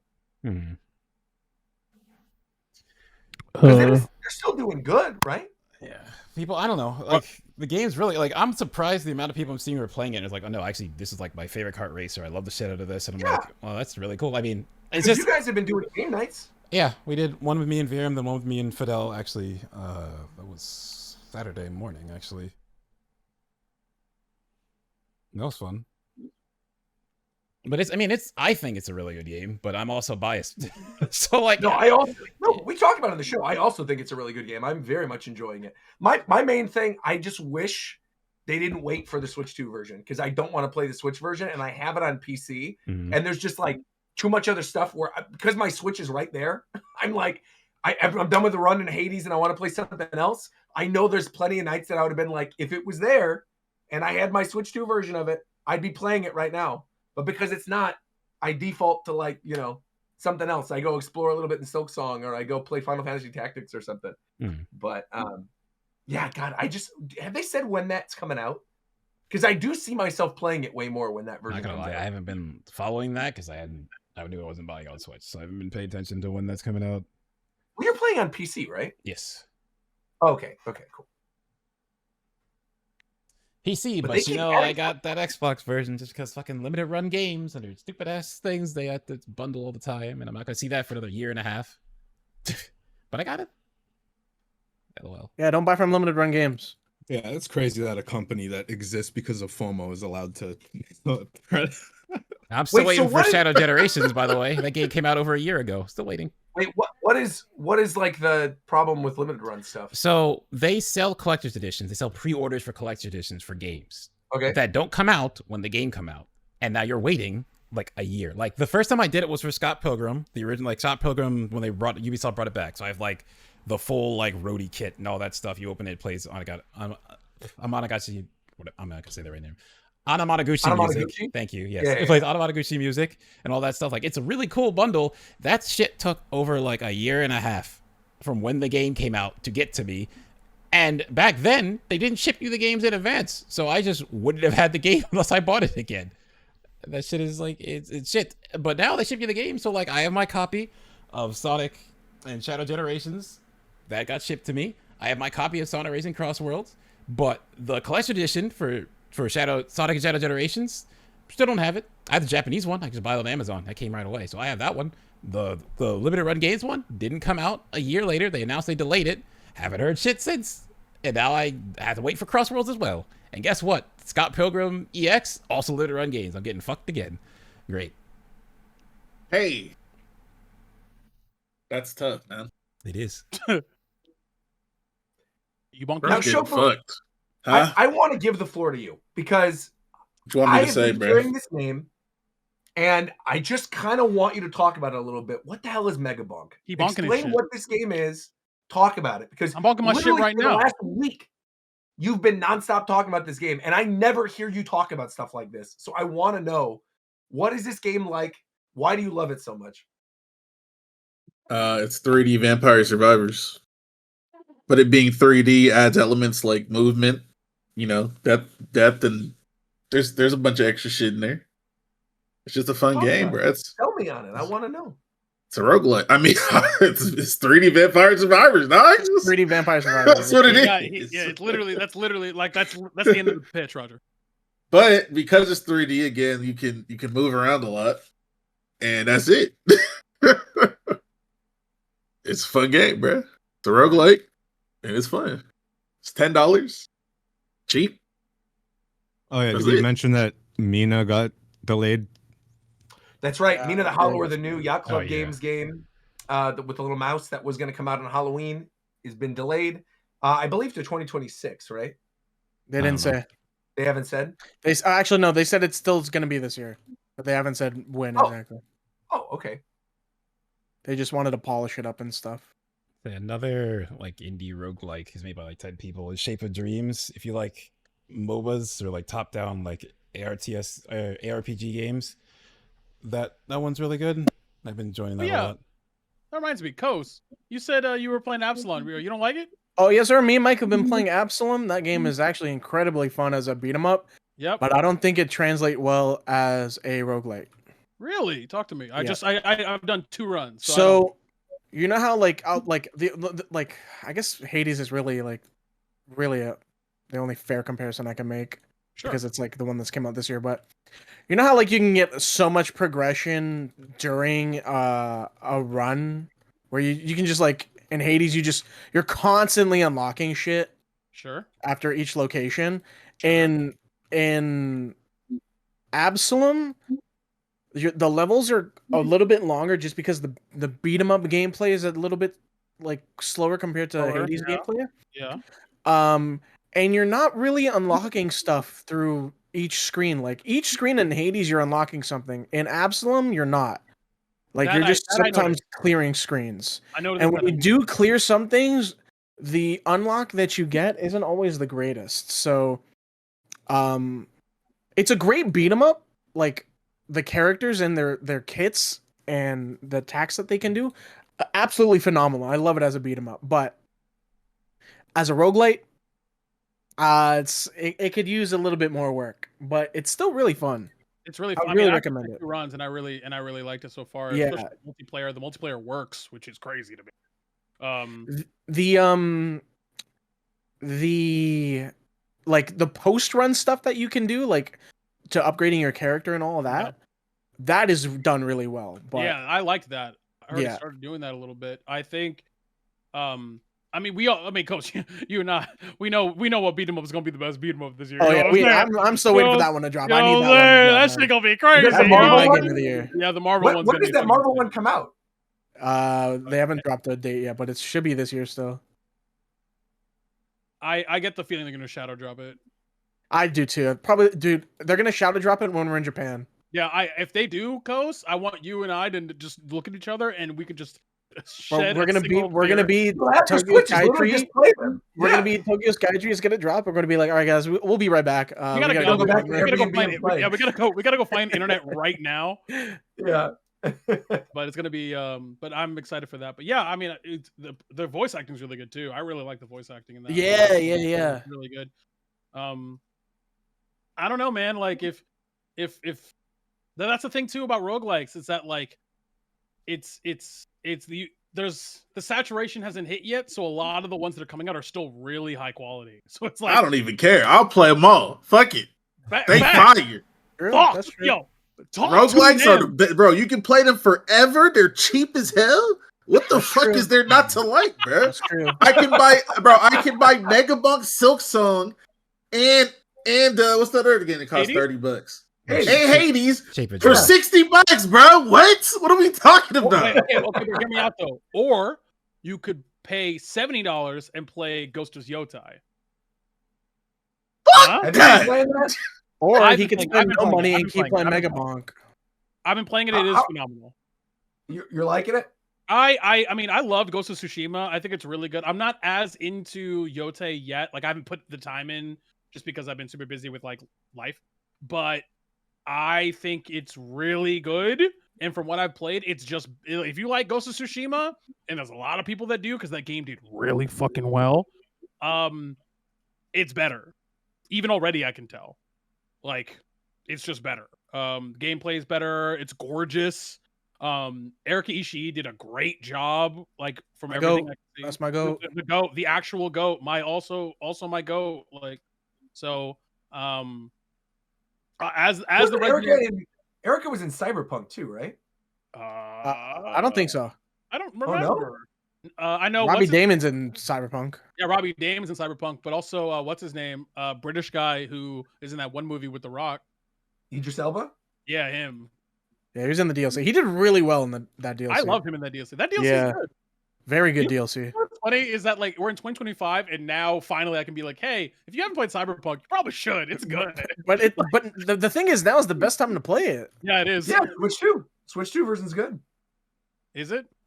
And it's physical. It's actually. I've heard the Switch 2 version's good. I've heard this. Knock that shit off, bro. Ain't nobody playing it on that damn shit, man. That's fact. Now that's a different thing, and you're right. Ain't nobody playing that shit. Ain't nobody playing no goddamn Cyberpunk on no damn Switch 2, bro. A lot of people are because it's physical. The actual, it's he's fucking lying. No. The Cyberpunk Switch 2 version, when the Switch 2 came out, that was the best selling game on that, other than Mario Kart. I was gonna say, people are, it's selling. I need to see some numbers, bro. Where they at? I can get you. I mean, literally, it's the eShop. Let me see some. You go on the eShop. It was like the number 3 game on there after Mario Kart World, and I think it was. I gotta see how many people are playing Cyberpunk on their Switch, bro. I'll type it in. I gotta see right now. Cyberpunk. While we're doing that, real quick, just because this news just dropped, and I think you guys have seen it before I've seen it. What's going on with TCG Pocket? They just announced an update. Oh yeah, I don't know. I haven't watched that game in fucking months. Now you can trade. You can give like 1 diamond to 4 diamond rarity cards to friends. You don't have to trade. You just give them. But it's like 1 each day. You can still trade them at that rarity. You can also trade 1 star, 2 star, and finally shiny 1 and 2 stars can also be traded soon. They're trying to get people back on the game. Yeah, and also it just makes it easier to actually trade something. So like you get a bunch of like a 2-star rarity thing that you don't need anymore. You can actually trade it to someone else. So like, hey, hold on. I think I'm about to beat. Holy shit! I might beat this run finally. I think I have a good setup. Let's go, dude. I have the. What do I have? Are you streaming right now? Yeah, I'm streaming. Okay. I have the thing where I get lifesteal where every hit I gain 1 health. Yeah.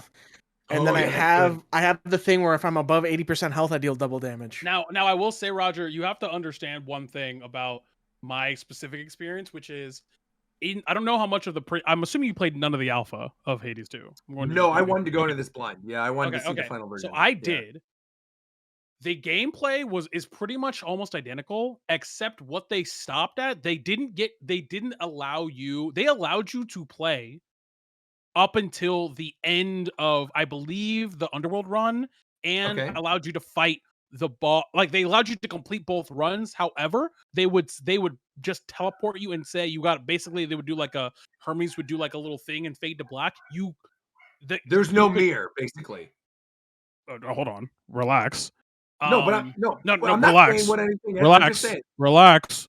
I'm saying I'm that there is no in either scenario. The game would not allow you to progress the plot past your first run. So the first time I saw what happens when you beat the Underworld run was when I beat it in real time.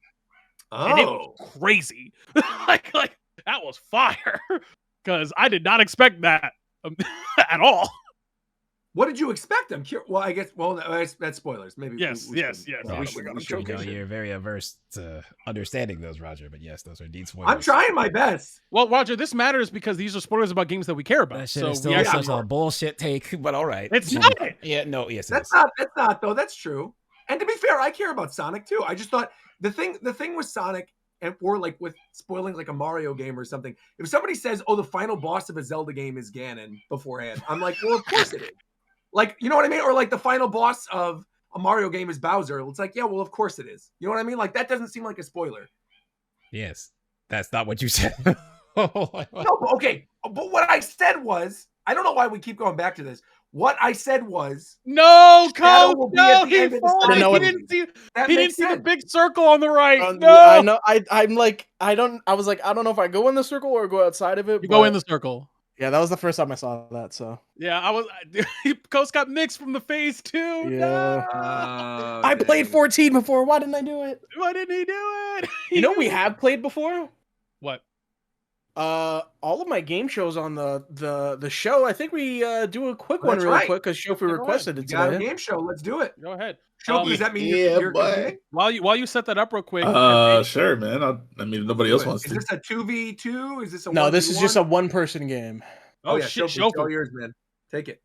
Also, while Coach does that, no one else, I don't think has done it. I've done all of the Monster Hunter Cross FF14 content by this point. I've done it all. I've done most of it. not all of it. Have you Isn't Omega like ridiculous? For both games. I'm talking about for both I'm games. talking about for both. Oh, games. for both games. Okay. Yes. They're both great. Yep. By the way. Yeah, they're both very. They're both great. What did you prefer? Did you prefer the one in Final Fantasy 14 or the one in Monster Hunter? I think they're both really good. They're So both good. I still think Monster kind of cooked them a bit, but they're both good. Yeah. Well, no, I disagree because I think the Savage is really good. Have you done Savage? No, we're still trying to get people. Yeah, so do we're the gonna try Savage. again this week and see. Do the But like, Savage. It's very Omega good. and Wilds is very, very good. Yes, Omega Wilds is phenomenal. How far do you have to be in the story for 14 to get to the Monster Hunter? You have to beat Endwalker. Oh, great. Okay. Or not Endwalker. You have to beat Dawn Trail. Yeah, Dawn Trail. Oh, I've done that too. That's good. Yeah, cool. So I don't know if you have to hit any patches, but I don't think so. Yeah, I don't. That's think why I was so. asking. Here, I can. What I is can the tell stuff you. on the side, bro? Talking about Child support tax deduction. Wait, what? Ricky? Certain game leaks.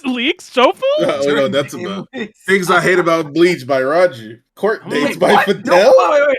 I've been enjoying it so far. So what do you hate about Bleach, bro? What do you hate about Bleach? I don't. Roger. There is one thing you hate about Bleach. There has to be. Okay. Well, okay.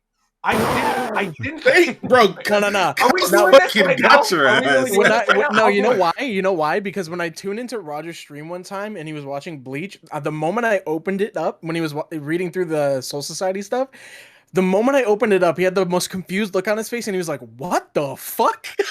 Okay, but that's okay. That shit is Can confusing, though. Wait, may I spoil Bleach? Yeah, I've never seen it. I've never seen it. I don't plan to. Chill out. The series is literally the anime just ending. Don't spoil the end of it. You can spoil something. The anime early just on. ended. It's not. No, it didn't. This is No. insane. I said It's the anime old as is fuck, and ending. I didn't Roger say it just just ended. prefaced- There's a new series doing the final arc. Roger just prefaced it. People can mute now if they don't want to hear it. No, but so I just say it, also Roger. I am not even remotely close to the end of the anime though. I just finished Soul Society. And I think that's fine. If you're back there, yes, I'm saying don't do anything new. Yeah. I'm like I am not even close to the end of it. I'm not even remotely. I'm about to enter the second arc of the whole series. What I was gonna say is that for anyone who's familiar with the series, I thought Ukitake was trash. I don't like him. And what I didn't like was that, for again, spoilers for the first arc of Bleach. When you get the backstory with Cayenne and with Rukia, and where Rukia, killed her mentor because he was taken over and he was like hollowified, and Ukitake was there. What I didn't like as I was reading through it was like, why didn't Ukitake go tell the Shiba family that Rukia did this because Cayenne got hollowified? And instead, Ganju like pulls up in Rukia's cell and is like, what the heck? You killed my brother. I hate you so much. And clearly didn't know any of this. But then you find out at the end of Soul Society that Ukitake went and told them that he told them this. And so poor Ganju didn't know any of this was going on. And All so I'm gonna say, I felt Roger, bad. just keep reading, man. He's watching. I mean, I like the rest of it. I like so far. It's all been good. Just like keep the reading, fight. man. You'll Is that get crazy you'll that get I to a never seen point Bleach? somewhere. Is that crazy? No. No, because That's I all right. watched Naruto back then instead of Bleach, so I need to go back and watch it. Dude, I'm I'm watching rewatching Naruto right now. That shit is peak. But I'm reading. The reason I'm reading Bleach is because I tried doing like anime watch throughs for it, but I feel like the pacing is just slightly too slow for it being an action heavy series. Whereas when you're reading it and you're seeing Kubo's art on the page and you're flying through the chapters, like in just a couple minutes, it's awesome. Yeah. All right. Well, speaking of reading, ladies Yes, and go gentlemen, ahead. welcome back to another Japan Time podcast game Do I have to get the show. music up? Fuck. Like, Sure, if you wait, want no, to. no, It's your don't, host, don't. Coast We'll Word. edit and post. We'll edit and post. No, Yeah, don't, edit just don't. Actually, don't. So Edit who's and playing? post. Who's playing? Bro. Edit that royalty-free music. Who's playing? Shofu's playing. I Shofu's said playing. I was playing. Okay, Shofu's playing. All right. Well, Shofu, today we are playing good old fashioned guess the cast member. You already know how it works. Ooh, You gotta hit excellent. 12 points. Now the theme for today is favorite films. You got a letterbox, Okay. Shofu? You know your movies? Not really. Actually, All right. I'm not a movie watcher. All right, well, we're gonna get into this. All right, first one up. You know how it works. Spider-Man Into the Spider-Verse. Oh, I know this. I actually know Viram. this. You're gonna go with Viram? I'm going with Viram. Final answer?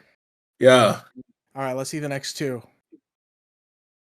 I said let's see the next two. John Wick. Okay, I don't know where Pacific Rim, bro. You sniped it. It is Bro, Virum. yeah, it is Virum. shit! Yeah, it is You Virum. I knew this. I knew this was He Virum. does Yeah, love boy. Pacific Rim. God, Virum has said damn, all right. multiple times that this is his favorite movie. You got 3 movies right off the bat. I said that Or shit three- right you got away 3 too, points. man. Okay, let's keep it That boy going. love Man. Maybe art. you do know your movies. That boy This Virum one- love art. I'm ramping up the difficulty immediately, or maybe I'm not. We'll see. Movies is gay. Nobody said that, bro. I have proof. Damn. Zeph? You are correct. You are correct. Congratulations, you got 6 points already, man. You. I must have just copy pasted the answer for it to be like typed that way. Yeah, you did. I think you did. Yeah. That's why I wasn't sure, bro. All right, next up, Citizen Kane.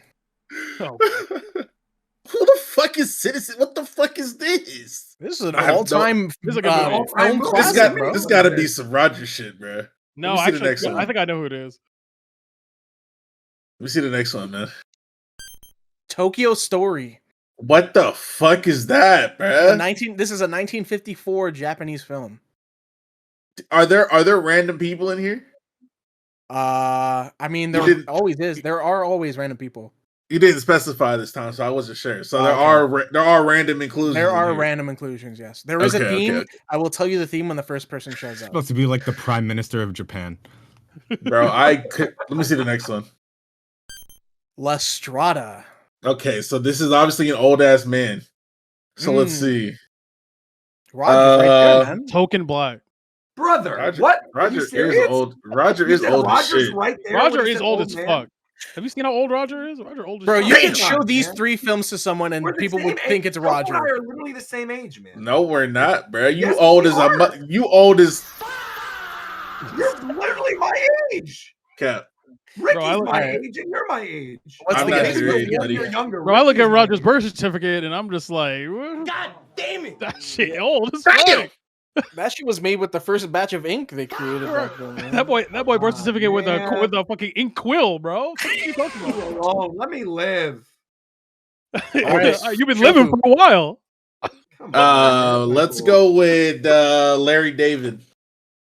Oh, Very close. Very, that's an old ass man. That's It's actually famous. Hideo Kojima. It's actually Hideo Damn. Kojima. How the fuck was I supposed to know that shit? So yeah, the theme will be Lestrada? game developers. Okay. That was kind of close. Okay. You're thinking Kojima about game really has developers. said that Lestrada is one of his favorite. Yeah, movies?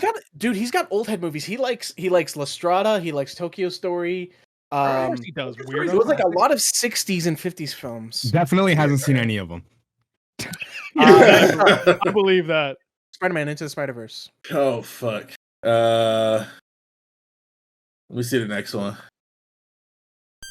Inception. Damn, that's a good movie right there.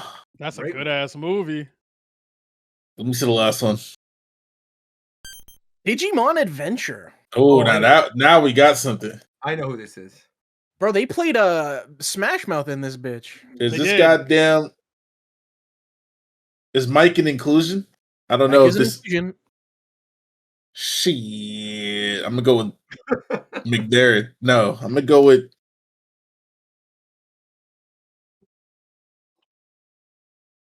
I'm gonna go with Mike. Mike, final answer? Yeah, sure. Why not? It Fuck is actually War Champ. Well, War I Champ. was pretty That's certain what- it was as War soon as I Champ. saw Digimon, I thought it was Yeah, War Champ. yeah. I don't know nothing about no damn Digimon or War Champ. Scott Pilgrim versus the World. I know who Oh, this is. I fuck with that joint right there. I know who this is. Is this goddamn? Let me see the next one. Reservoir Dogs. What the fuck? I don't know what that is. That's a good movie too. Coast? I'm picking you, man. Final answer? Yeah. All right, we'll move on to the last one. Sound of Metal. It was me. Let's Yeah. fucking go, Okay. bruh. Let's Come go. Yeah, on, you had man. 8 points right now, man. Trevor really smoking Ricky right He now. knows Good. his movies, man. He knows his movies. I You know, really right? don't though. That's the thing. I Never don't know my us. movies Right. at all. Like what's this movie? Yo, this movie's fire.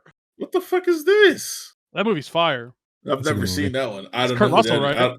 I don't know. Let me see the next one. Interstellar. Fuck, bro. Let me see the last one. You've heard of that movie, right? Dead or Alive. What the fuck? Like the game?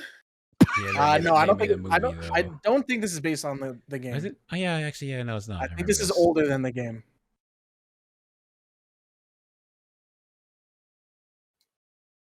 Damn. I don't know who this is, man. Where my lifelines at? You can ask another cast member. Roger, who is this, man? I'm doing a Hades run. I don't even know what the question is. Motherfucker. I'll let you ask someone else. So the good thing about Hades is, right? You can press pause on that motherfucker, bro. That's Damn, true. I know, then Kronos is gonna yell at me, man. I can't do that. No. All right. What's the question? All right. The Thing, Interstellar, Dead or Alive. I'm trying to think. Well, it's not me. Interstellar would be close on my list, but it's not me. It's gonna be another game developer, huh? Game developer. Maybe. I don't think it is. This reeks of some artsy. I don't know, man. Actually, okay. I'm gonna say David Hayter. David What Hayter's is not a game there? developer. He's not a game developer, but you have Kojima on here, and he likes movies and writes for movies. And I feel like maybe you were on like a Metal He Gear specifically Technic said the time. random people are game developers. Oh. This is Miyamoto. Miyamoto Okay, doesn't locking in Miyamoto. The Thing and No, Interstellar. wait. If it's game developers, wait. If it's game developers, Oh, I think I know who it is. I think Toby it is- Fox. Are you locking No, in Toby I think it's- Fox? I think it's Inafune. I think it's God Howard. I I'm need to locking in just know Toby what Fox. Shofu's. Okay, you're locking in Toby Fox. It's Toby actually Fox. Yoko Taro. There you go. Okay. Who the fuck is that, bro? That's the guy who makes Nier. yeah. Who the right. fuck is that, bro? Next up, Don't play Nier? Star Wars: The Empire Strikes Back. Fucking nerd. Man, go to the next one. I don't know who the hell that is. Mortal Kombat. Mortal Kombat. The old Mortal Kombat, the new one, right? Yeah, this is the old one. Next one. Mortal Kombat Annihilation. Bro, who likes Mortal Kombat this much, bro? What? Shofu. You know who. What? You know exactly who. No, the fuck I don't. Yes, you do, bro. You're gonna feel dumb when I tell you. You know who this is. I literally don't. Okay, the category of random person is who? Huh? The category of random. Who are the random people? What do they all have in Game common? developers. You think it's Ed Boon? Yes. What the fuck? What the fuck that got to do with Star Wars? If your favorite movie is Mortal Kombat Annihilation and you're not Ed Boon, you are smoking crack. What the fuck that got to do with the price of rice in China? Oh man. First of all, a lot What's of it people got to like do with the wall? Okay, All right, don't what's do your that. guess, man? I don't, bro. I have nothing for this. 5. Ed Boon. We're going with Ed Boon. Fuck it. All right, fucking finally, goddamn! I'm Jesus not Christ. giving you a point for this one because you fucking got help somewhat. We're just gonna move on. All right, next one. Bro, I don't give a, I don't even. Spirited Away. Next. Bad Boys 2. What a crazy pick. I'm picking What a- Ricky, bro. I'm picking Ricky. Ricky, final answer? Yeah. Well, you stupid as hell because Sonic the Hedgehog gets McNareth. No. My favorite movie is Bad Boys 2. Yeah, I had it on my I had it on my iPad when I was younger, and I just watched it over and over again. Still like it. Watched the new ones recently. Good. Well, you know they're Bad Boys movies. I actually still the like new them. one was kind of fun, actually. Yeah. I liked Howl's the new Moving one. Castle. Roger. Picking Roger right now. Jesus Christ. Final answer? What? Yep. Inception. I don't know. I was just, Departures. It is Yeah, Roger. you're right. oh, Yeah, shit. You're right. You got 11, you got Yeah, you were 11 right, you points, were bro. right, you were You right. need You one more caught point. Yo, to you're get the sm- week. you're Yeah, you're smoking. smurfing, man. You're All doing right. good, man. Super bad. That's me for sure. For That's sure. right, because that's literally the only movie you put down. So we're just gonna. That's funny. He literally. I asked for 3 separate answers. Shofu put super bad, and then the next one he put and left it blank. That's it. All right, next I up. could probably name a couple more. Scott Pilgrim. Emperor's New Groove is a good one. I fuck with that one heavy. Ooh, okay. And what's your third? Super bad. I don't know what I would put third. A Goofy movie. Fuck no. Damn, fuck no? Fuck no, it's crazy. In my top 3, no. What? No. I'd have to think on the third one. I don't know yet. All right, Let's see. Scott Pilgrim, huh? Let me see the next one, Cat. Arrival. Who the fuck? What That's the actually- fuck that's is a good this? That's a good Why is movie. Forrest Whitaker angry as fuck? Like, bro, Bro, Forrest looks pissed. pissed. Let's Livid. see the even. last one. Wally. This got to be Mike, bruh. You locking in Mike? Sure. It is indeed. Oh my God. Yo, goodness he's gracious, smurfing. bro. He's Oh my goodness He's gracious, going bro. stupid. He's smurfing. Pursuit of Happiness. Damn, sad as hell. Let me see the next one. The Lord of the Rings. Sure. What the fuck? Let me see the last one. The Little Mermaid. I don't think I got nothing for this one. Oh, I know who this is. I know who this is. This has to be Think about it. You know this. Todd Howard. Bro, it's a Locking in cast Todd member. Howard? What are you doing? It's a cast member. It's for Yes. sure a cast member. I know Sure. exactly who this is. I think I know who it is now too. Now I'm that going with Todd Howard. Fuck what they're talking about. Going with Aru, man. It's Aru. Yeah. Yeah, come on. Bro, I didn't even remember she was a fucking cast member. I ain't spoke to Aru in 3 years, bro. I wasn't thinking about Aru at all. That's fair. No, that's That's fair. Yeah, that's That is fair. That's fair. Goodfellas. What the fuck? classic. Boring That's a Peanut, classic. thanks for the sub, by the way. Classic. Let's go to the next one. The Dark Knight. Classic. She said she won a Mr. Beast contest. Tell her let me hold $1 real quick. Yeah, where's my Secret Santa gift, bro? She's buying us dinner, right? In Japan, right? Yeah, she is. Okay. You see the last one? I have nothing. Training Day. Okay, this got to be an old ass man. This is This is for show an old ass man. Training Day's not that old, man. Nigga, Training Day's not that old. Look at Denzel on the cover of Training Day, nigga. It's not that You old. telling me nigga, he at least 40 years older than he is in that picture, bro. Right now. You got me fucked up, nigga. Yo, somebody check when Training Day came out, bro. I think it was 96. This Dark motherfucker said Knight, that. Dark Knight definitely not that old either. See, 2001. No, it's 2001. 2001. You see? Nigga, that's 24 years ago. Not That's a that grip. What? Shit, that's about 30-year life.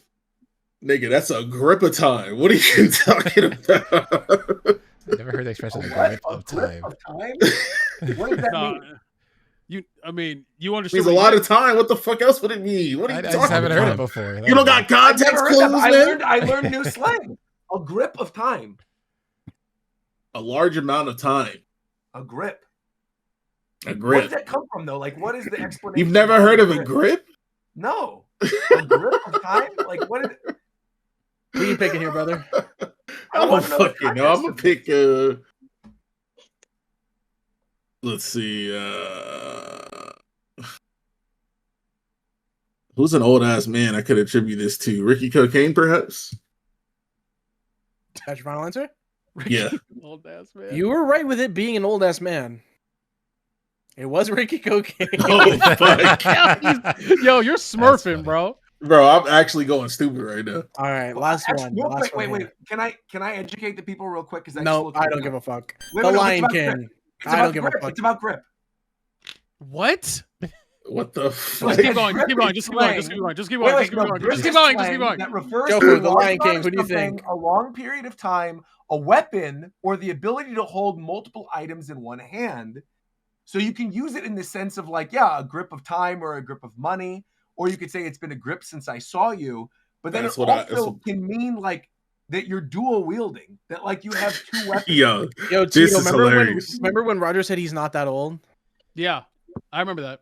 I wanted to also, learn. Though. Did I not respond to this?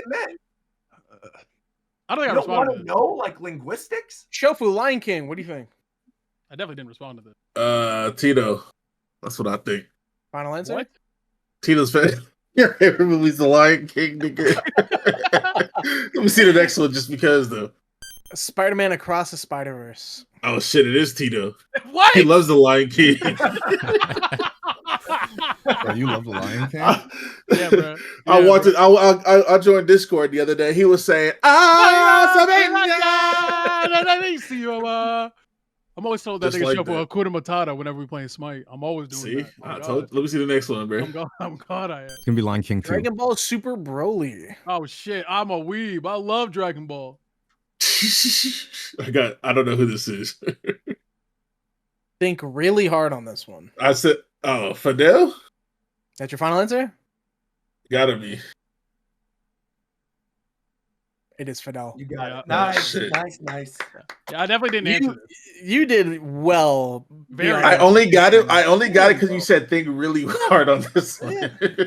That's fine. All right. Your prize. What do you think your prize is going to be this week? Let's say, what about like a pudding cup? Ooh, you're in the right realm, but not exactly realm. He's in the right realm, just not exactly on the mark. It's a hamburger cheese sandwich. A hamburger. That's way better. That's way better than a pudding cup. That looks like a Five Guys burger. No, that's a hamburger. Why is that cheese slice sandwich, of tomato so fucking thick? That shit is thick as fuck. You know what that reminds me of? Remember that they put a whole bell pepper on your shit at Nintendo? I remember that. I liked that. Shit the was... Luigi burger with they the put a whole bell pepper on your shit, bro. That shit had a slab of bell pepper on it, bro. Yeah. That shit had a thick cut steak of bell pepper on your shit. A bell pepper steak for sure. That shit had a slab of bell pepper, man. That shit was like crazy. Shit was busting out the burger. All right, bro. Well, I'm gonna have a grip. No. Definitely back up on that one. I'm glad you thought twice about that one. What the? What? I just want to say thanks once again, everybody, for listening to this episode of the Japan Time Podcast. We'll be back in 2 weeks. Hopefully that Kirby Air Riders Direct happens, because I don't know. We've been saying that for like 2 of these now, and it still hasn't happened. So I don't know what's going on, but we're expecting that second Kirby Air Riders Direct. Of course, the main topic of conversation is going to be Pokemon Legends ZA. That comes out this Thursday. We're all going to be playing it, and I'm sure we'll have lots. Well, most of us are going to be playing it.